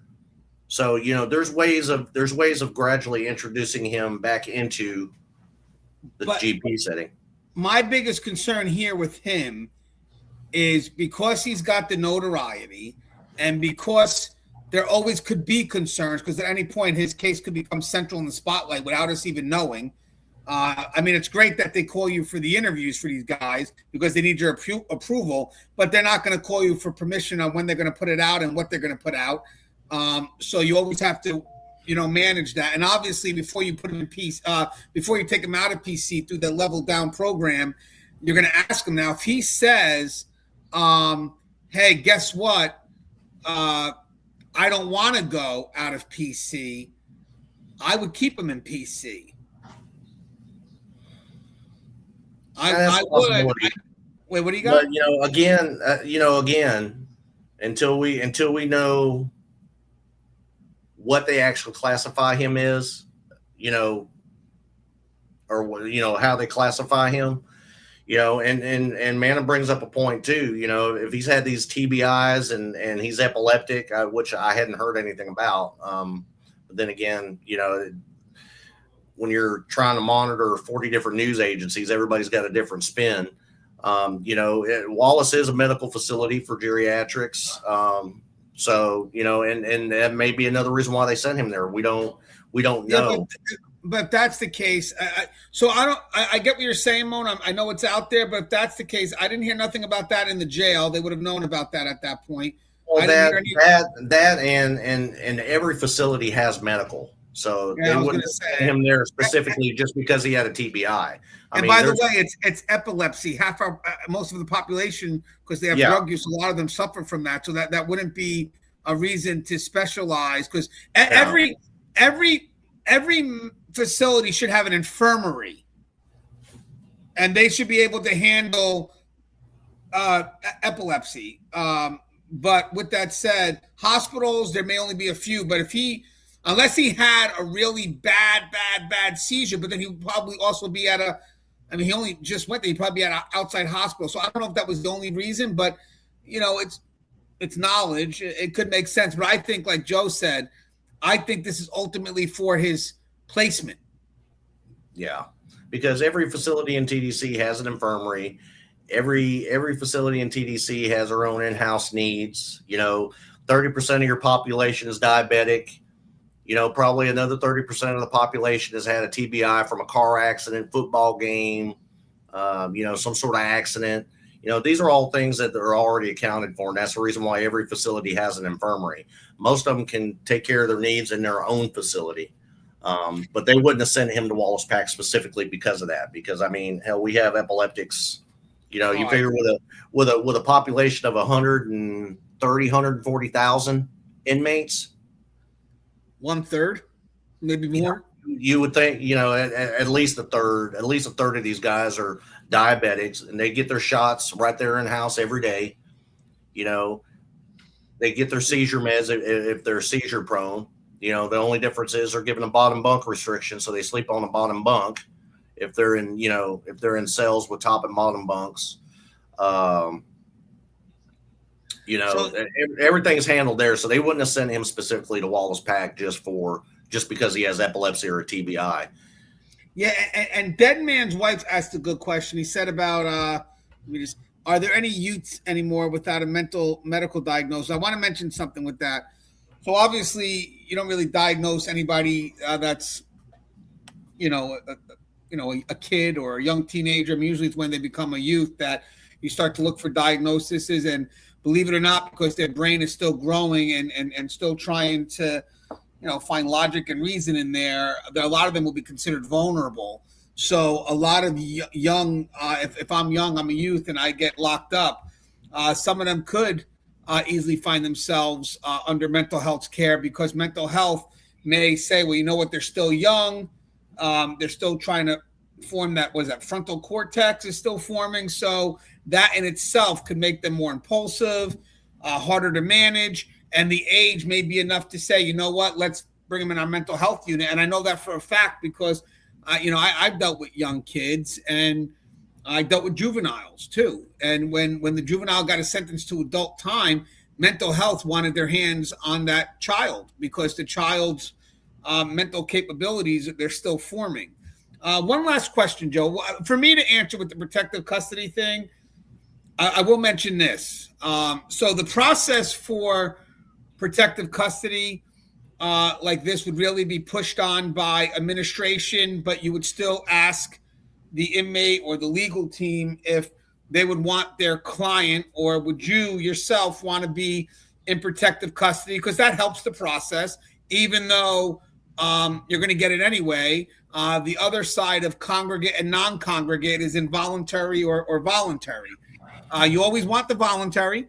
There are some people that, even though they know the threat is real, they don't want to be labeled, all this other stuff. They don't want to be seen as weak.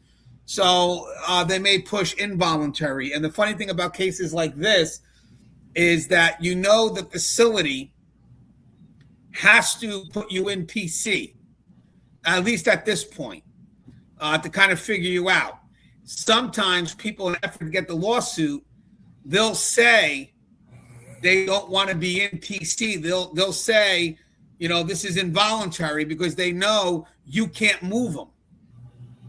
They know administratively, if you move them, it will be negligence. So they do try to get the lawsuit because they know, well, if I put involuntary, now you're forcing me in there. And sometimes they get something, sometimes they get nothing, but they try civil stuff where they're just civil stuff. You just give money away technically. But what you do is, I would ask, do you want to be in protective custody? At the very beginning, I'm putting him in my mind. I'm putting him in whether he wants it or not. Now, when I decide to move him down the levels, however that works, you got to consider protective custody a program, sort of, and you work your way down. You work your way down ultimately from not interacting with people to ultimately interacting with people to ultimately a GP. And sometimes you may just ideally you want to introduce the person back to GP, but even when you can't, you still want to give them some level of congregate interaction. You never want to keep them at the highest level of non-congregate. You want to try to put them, if you can't get them in a GP, you want to put them in the middle. You want that interaction, especially for a 19-year-old kid. A 19-year-old kid, you don't want that person stuck in isolated congregate PC, because eventually you're protecting them from physical threats, but the mental threat is crawling into their head while their brain is still forming. And by the way, we do have to care for him. Now, here's where it gets a bit tricky. As Joe and I mentioned before, it gets a bit tricky because if there's a chance where I do want to start moving him forward, I think it's time. I think, like Russ, like Joe said, it's the case is not as popular anymore. The race war is gone. They've gone through the last appeal. There's really nothing right now that is going to spark new interest. Let's just do that. I think that's key. You're always going to get further interest, but the further interest dies out. This ain't looking for something that doesn't spark new interest. And by the way, you got to be careful too that notoriety doesn't make him a celebrity. I forgot to mention that earlier. Just put that thought, apply that where it goes. But that thought was in my head. I forgot to say it. But that's just the thought I have when you're dealing with inmates that have notoriety. You want to make sure you manage them in a way that they don't gain influence either because of that notoriety, because that's when they become a celebrity. I had that thought before. I forgot to say it. But either way, to finish this thought out, now I want to bring him into PC. I bring him out of PC. I am going to have to talk to him. I have to do everything Joe said, 100%, mental health, all that stuff, work with the investigative division, see if there's any threats, talk to officers. Really do my due diligence, check phone calls, do everything. Then once we all agree, mental health agrees, everybody agrees, I'm going to go talk to the inmate, see how they feel. The inmate will state their concerns. For a case like this, with the notoriety, if this inmate tells me no, that he doesn't want to leave PC, and I don't have any other option, I may say, okay, well, you don't want to leave PC. What about if I sent you to this facility? Or if not that I want to negotiate, but you don't want to keep them in PC. So that's always going to be a last resort because of the isolated setting. So if there's a chance you can get him out, I'm going to try. Okay, so you're having a problem if I release you here. What about if I release you at this facility? What about if I release you at this facility if you fit that status, or in this unit, and they still say no? I would probably not move him. I think he could be in a position where he could manipulate PC for quite some time. So if he does decide that he wants to go out, I don't think it's going to be because administration forced him out. I think it's at one point there was an agreement made and he's where he wants to be, but does that make sense to you, Joe? Or yeah, it does, and you're going to have that handful that manipulate the process because they don't want to be with a cellie. They want to stay in a single cell. They have it all to themselves and stuff of that nature. But, like in Texas, once the threat, is gone, or we have determined that there is no reason for him to be in PC anymore, and he refuses to move. At that point in time, we start issuing cases, write-ups for refusing housing. And the inmates will try you. They'll, I'm not moving. Okay. We'll, the threat's gone. There's no reason for you to be in PC. We've determined that there's no threat. There's no reason for you to be here. I'm telling you to move into this house. And he says, no. Okay. Well, we're going to issue a case for refusing to move housing. And then we're going to start dipping into your privileges. Usually by that second case, they're done with that. When they go from being able to spend $120 a week at commissary to only $40, yeah, they'll usually tap out on you. Okay, I'll move. So I do have a question related to that, Joe. I'll be devil's advocate. So if I got a guy that's got a specific threat and is trying to use, let's say I have a problem with you, Joe, and we're cellmates, whatever it is. Not that I would get protective custody for that. But let's say Joe is a member of the Bloods. So after Joe comes at me and I'm trying to manipulate protective custody because I want to be left alone, I want my own cell, I'll first start off with Joe. That doesn't work. Well, Joe's a member of the Bloods. All the Bloods are coming after me. And you try to hold these people to specifics. You do. It's like you can't just go into PC without having specifics. You got to tell me why you need it. When were you threatened? Where were you threatened? What was said? Who said it? I mean, it's just as much it is to get out. It also should be a bit of a complicated process to get in because people will lie to you in generalities, but you need to hold them to specifics because if not, everybody would like to go to PC. So now Joe beats me up. Joe's a member of the Bloods. Now, even though this had nothing to do with the gang, it was just me and Joe had a personal problem. He doesn't like the smell of the bathroom after I go, let's just say, because that happens a lot. With inmates, the share in the small space. So we get into an argument. I use that fight to say I can't be in regular population. They say, well, it was between you and Joe. Well, Joe is a member of the Bloods, and I've been getting threatened, blah, blah, blah. So at first, okay, maybe it's relevant. Maybe there is a threat. We'll look into it. Then you find out the guy's been there for a year, has never received a threat from any Blood. You do your due diligence.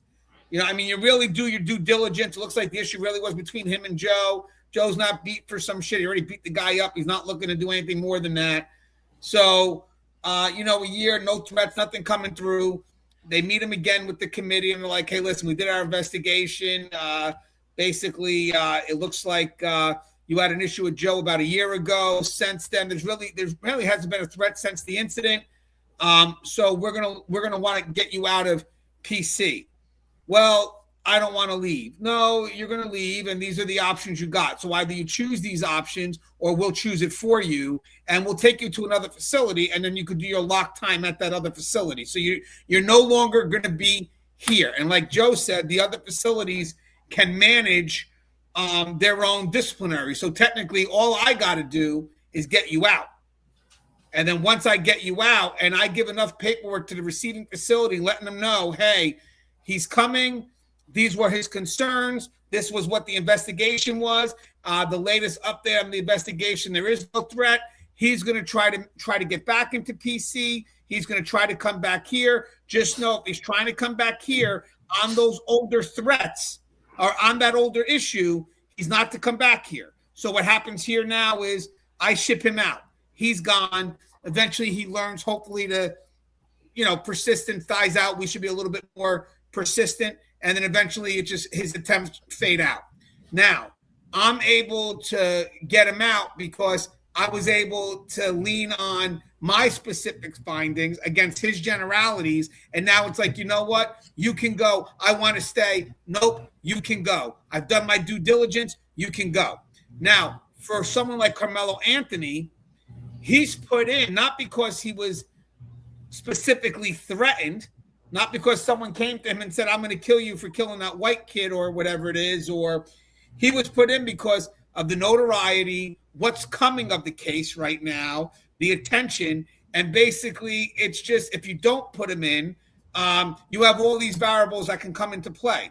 Now, if I decide to ship him out into another facility, I don't know if I have anything to lean on that could definitively tell me if he says, I want to be in PC, I don't want to leave.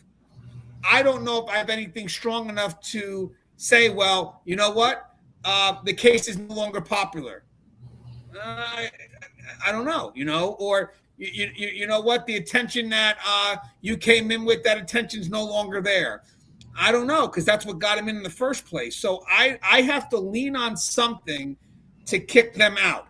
And I don't think, because even if you did the investigation, what the investigators would say when they do their investigation, they would probably say this. This is the scary part. They always add a caveat that puts onus on the person making the decision. So let's say the administrator, the director, whoever oversees the PC, if they have to make a decision, right? They're going to make a decision on what the investigator writes, right? But it's always going to say this to protect the investigator, because that's what happens. Departments are going to do whatever they can to protect each other, but eventually someone has to make a decision. And what the investigative authority will say will be something like this: at this time. At this time. And that is a concern. When you got to make a decision and someone puts at that time, I need to lean something on specific that lets me know that, okay, at this time is permanent. At this case here, that would be hard for me to lean on, because, Joe, if you were kicking a guy out of PC, whatever that investigative report is that needs to give you the information before you let that person go, because it's not going to be something you're going to do blindly, you're going to look at that report and you're going to look for some definitive language for this case. Well, it's a little different in Texas because of the fact that we don't have RCOs and TDCJ are not, even the supervisors are not licensed police officers. Therefore, we don't fall under that scope of investigative authority or have a legal team. I mean, we have a legal team, but we don't use them for that purpose. We don't use them for lawsuits. But the investigations are done, the safe prisons investigations are done by the lieutenants on the shift. And the reports are forwarded to the unit classification committee, which is made up of a classification chief, a warden, and a designee. And they're the ones that make the final determination whether or not, based on the lieutenant's report, if there is a need for protective custody, if there's a further need for him to be in protective custody, or if he could be returned to population. So it's a little different here. But on the same token, we have to exhaust, as lieutenants, we had to exhaust all avenues. We had to look at their property, scan their mail, see if he's made any phone calls, talked about threats. If we received any reports from STG, hey, just a heads up, letting you know, these guys are talking about a possible hit on this inmate, things of that nature. But if we don't find any credible evidence during the Safe Prisons Program investigation, it basically, we forward the report onto the unit classification committee. And, I've never used at this time. I was pretty much direct in accordance with all the testimony, interviews. I find that there's no credible evidence to substantiate the offender's allegation. I don't put an opinion in there one way or the other whether he should be returned to GP or, I'll leave that up to the unit classification committee. They base their findings off of my report and not my opinions. So it ultimately rests with them. And, if he says that, he tries to use an old allegation, we do what we call a subsequent investigation based off the original investigation. Yeah, that's what we do. We determine that there's no new evidence to support the offender's, initial allegation or subsequent allegation. And again, that report is forwarded on to the classification committee, at which time they'll say, okay, he interviewed, 15 people off of your cell block, 3 staff members. He looked at your mail. He listened to your phone calls. At no time did you ever state that you were in fear for your life from inmate Ganji because he threatened you. You never said, they look at the totality of everything. Right. And that's how they make their determination. And they'll tell the inmate, okay, there's nothing here. Therefore, we're going to recommend that you be returned back to general population. but we will house you in another area of the facility. And, if they refuse, start from that point on, if they refuse, then they're issued cases because, a lot of these guys, you can pretty much just by interviewing them, you can tell if they're being manipulative or not. And then when you listen to their phone calls, they say they're in fear of their life. And you listen to their phone calls and 10 minutes prior to them making the allegation, hey, I'm fixing to get up out of here, man. I'm fixing to go get me a single cell. And, you listen to that kind of stuff on the telephone, that's just something else you can use. In the Karmelo, specifically, I don't think that they assess the need for him to be in protective custody right off the bat. I think they're just being preemptive. He's not a person of interest. He's just an interesting person right now. And I think TDC is just being preemptive and not putting him directly in population because, this kid's crime has made all the major news outlets. I mean, like I said, I got a guy now that just signed for 50 years for shooting his girlfriend 3 miles from my house in a moving vehicle. And, he made the local news. He made the regional news in Beaumont, but he's not one of those crimes that made national news. So, he may be an interesting person, but he's not a person of interest. So, yeah, but I agree. The only thing I'm curious on both sides is only because the way the narrative is going.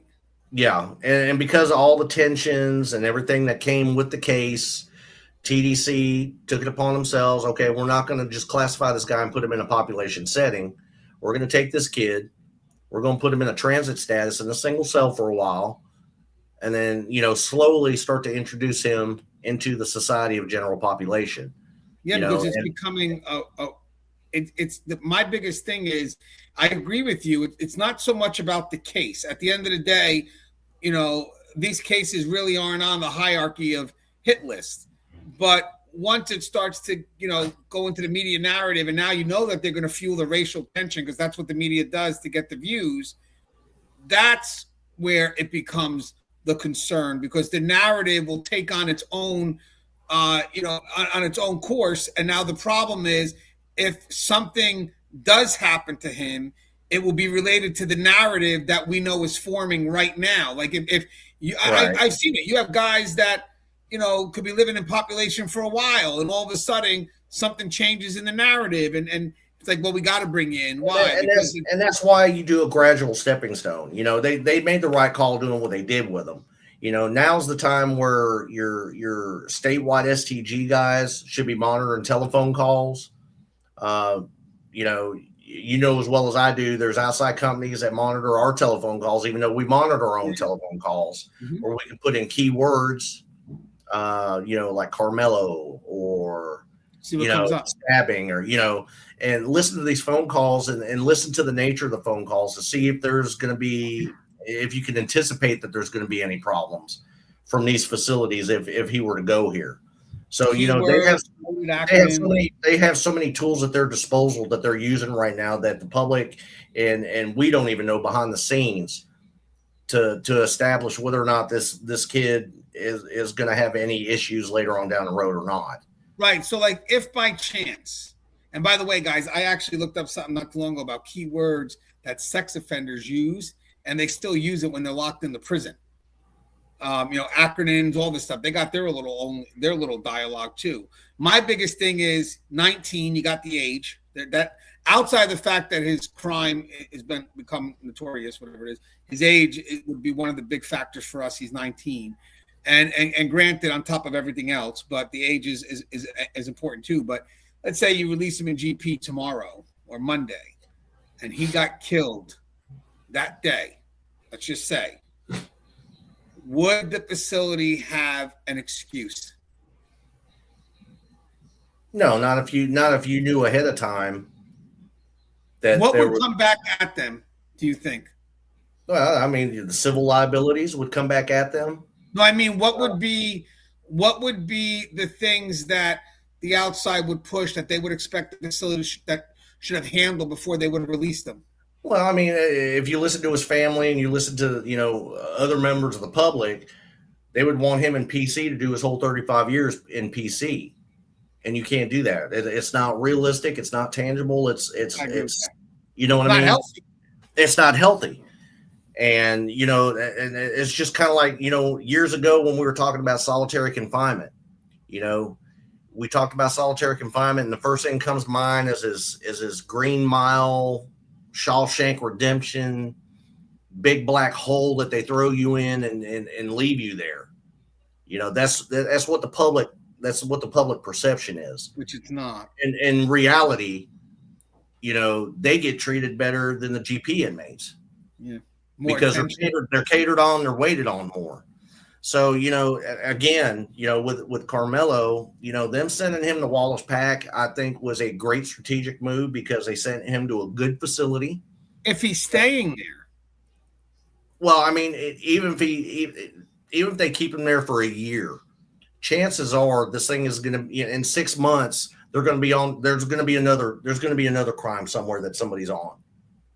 Yeah, well, you're so spot on. You know what I mean? There's experience talking there. Yeah, I mean, there's going to be another crime that they'll focus on. You mess with one dummy until the next dummy comes along. Yeah, you know what I mean. So, and that's why I think they made a good move sending him where they sent him, because it's a good unit to get your feet wet. It's filled with older convicts that really don't give a damn who you are or what you did, as long as you don't screw with them. And you don't bring heat on the dorms. You don't bring the law into the dorms, and you're not a thief, and you don't openly disrespect the staff. I think they sent him to a good unit to get his feet wet, a good unit to start the gradual steps of introducing him. Because I'm telling you, 6 months down the road, something else is going to come along, and their attention is going to be on that. And then Karmelo's going to be another inmate lost in the 125, 130,000 inmates incarcerated mix. Yeah, and guys, by the way, time doesn't matter either, because situation changes, the case gets another perspective thrown out there, whatever it is. But ultimately, what is this? Another race hustling crime will come along. But ultimately, at the end of the day, you don't just manage the person, you manage everything they come in with. And sometimes, I know you want to be consistent with everyone, but sometimes people have greater baggage and you only have so much resources. Hey, Joe, anything you'd like to say in closing? This was a great dialogue, and we're doing more, Joe, so don't run away from me again. We're going to do more shows again. Yeah, I mean, given all things considered, I think Karmelo, like I said, has been placed at a good facility because, he's actually going to learn how to be a convict. He's going to learn how to do his time the easy way. I'm glad they decided not to send him to a max facility because I think that would have probably harmed him more mentally than anything. And again, what you guys see on these news outlets, you got to take with a grain of salt, because it's not always 100% fact. We'll know more on Karmelo later on down the road once they get him classified and see how they classify him. But he's in good hands at a good facility with good staff. His medical needs are being tended to. I think given his age is the reason why they sent him there. I think he will fare there, fairly well versus going to a max facility. Again, just because somebody says on the news he's placed in protective custody, not always the case. He may be in a single cell by himself in the back in restrictive housing as a transit until they can find a way to incorporate him back into population. But it doesn't always mean true blue protective custody. So it's going to be interesting to see how this pans out here in the next few weeks. Like I said, you can go on the website, the TDCJ's website, and look him up, in a few weeks, and you'll probably see that he was given a custody level, and, we'll know more when it happens. But, I think TDCJ's strategic plan is to get him to a facility that's calm, relatively calm, free of violence, free of drugs, and, all the other things that come with, a max facility farm. But even though he's on a minimum farm, I think it was a good call on their part. Again, to let the flames die down, ease the racial tensions, and start getting this kid resigned to doing his time. He's eligible for parole in 17 and a half years. So we'll see what time holds for him. And by the way, guys, once we get the status, maybe me and Joe can come back on and revisit it because we'll have greater perspective. And by the way, last time I had Joe on, it's been a while. I got a picture of Joe last time I had him on. You ready, Joe? Can you see me? Yeah, I can see. Last time I had you on. Oh, damn, I had a hat. My mustache didn't have that much gray in it, and I was wearing the same shirt. Imagine that. No, I chat GPT'd you from 20 years ago. You want it? Does that look like you? It did at one point in time. Not anymore, brother. I'm gonna send that to you because I just chat GPT'd you. I said, make this guy look 20 years younger. Yeah, I'll send it to you. Guys, this was a good Joe, just trying to provide some information. I think this is a little bit different than what you're getting everywhere else. I mean, the key is technically, you try your best to figure it out, but situations could happen that could change things, or I just think we have some experience that can guide you through it, but you never know.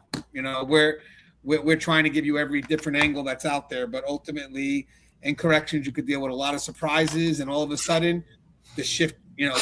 My guess is somewhere along the line he will be released, even though we were playing devil's advocate. I do believe he's not going to be there forever, and I believe if he's going to get released, I still think it's going to be in this facility, just for the reasons that Joe said. That's the safest way to manage him. And they're saying you're a handsome man. That's the safest way to manage him. And I think then eventually when he's finally placed, you'll have a little interest for a little while, and then eventually next time you see him or you get interest, we'll be in our 80s. or for Joe, 122. Yeah, 127. 127? All right, guys, if you like the content, do buy me a cup of coffee. Link to that in the description, as well as top of the YouTube channel. Stay safe, and Joe, maybe I'll have you on again in a couple of days if that works. Take care, folks. All right, take care, guys.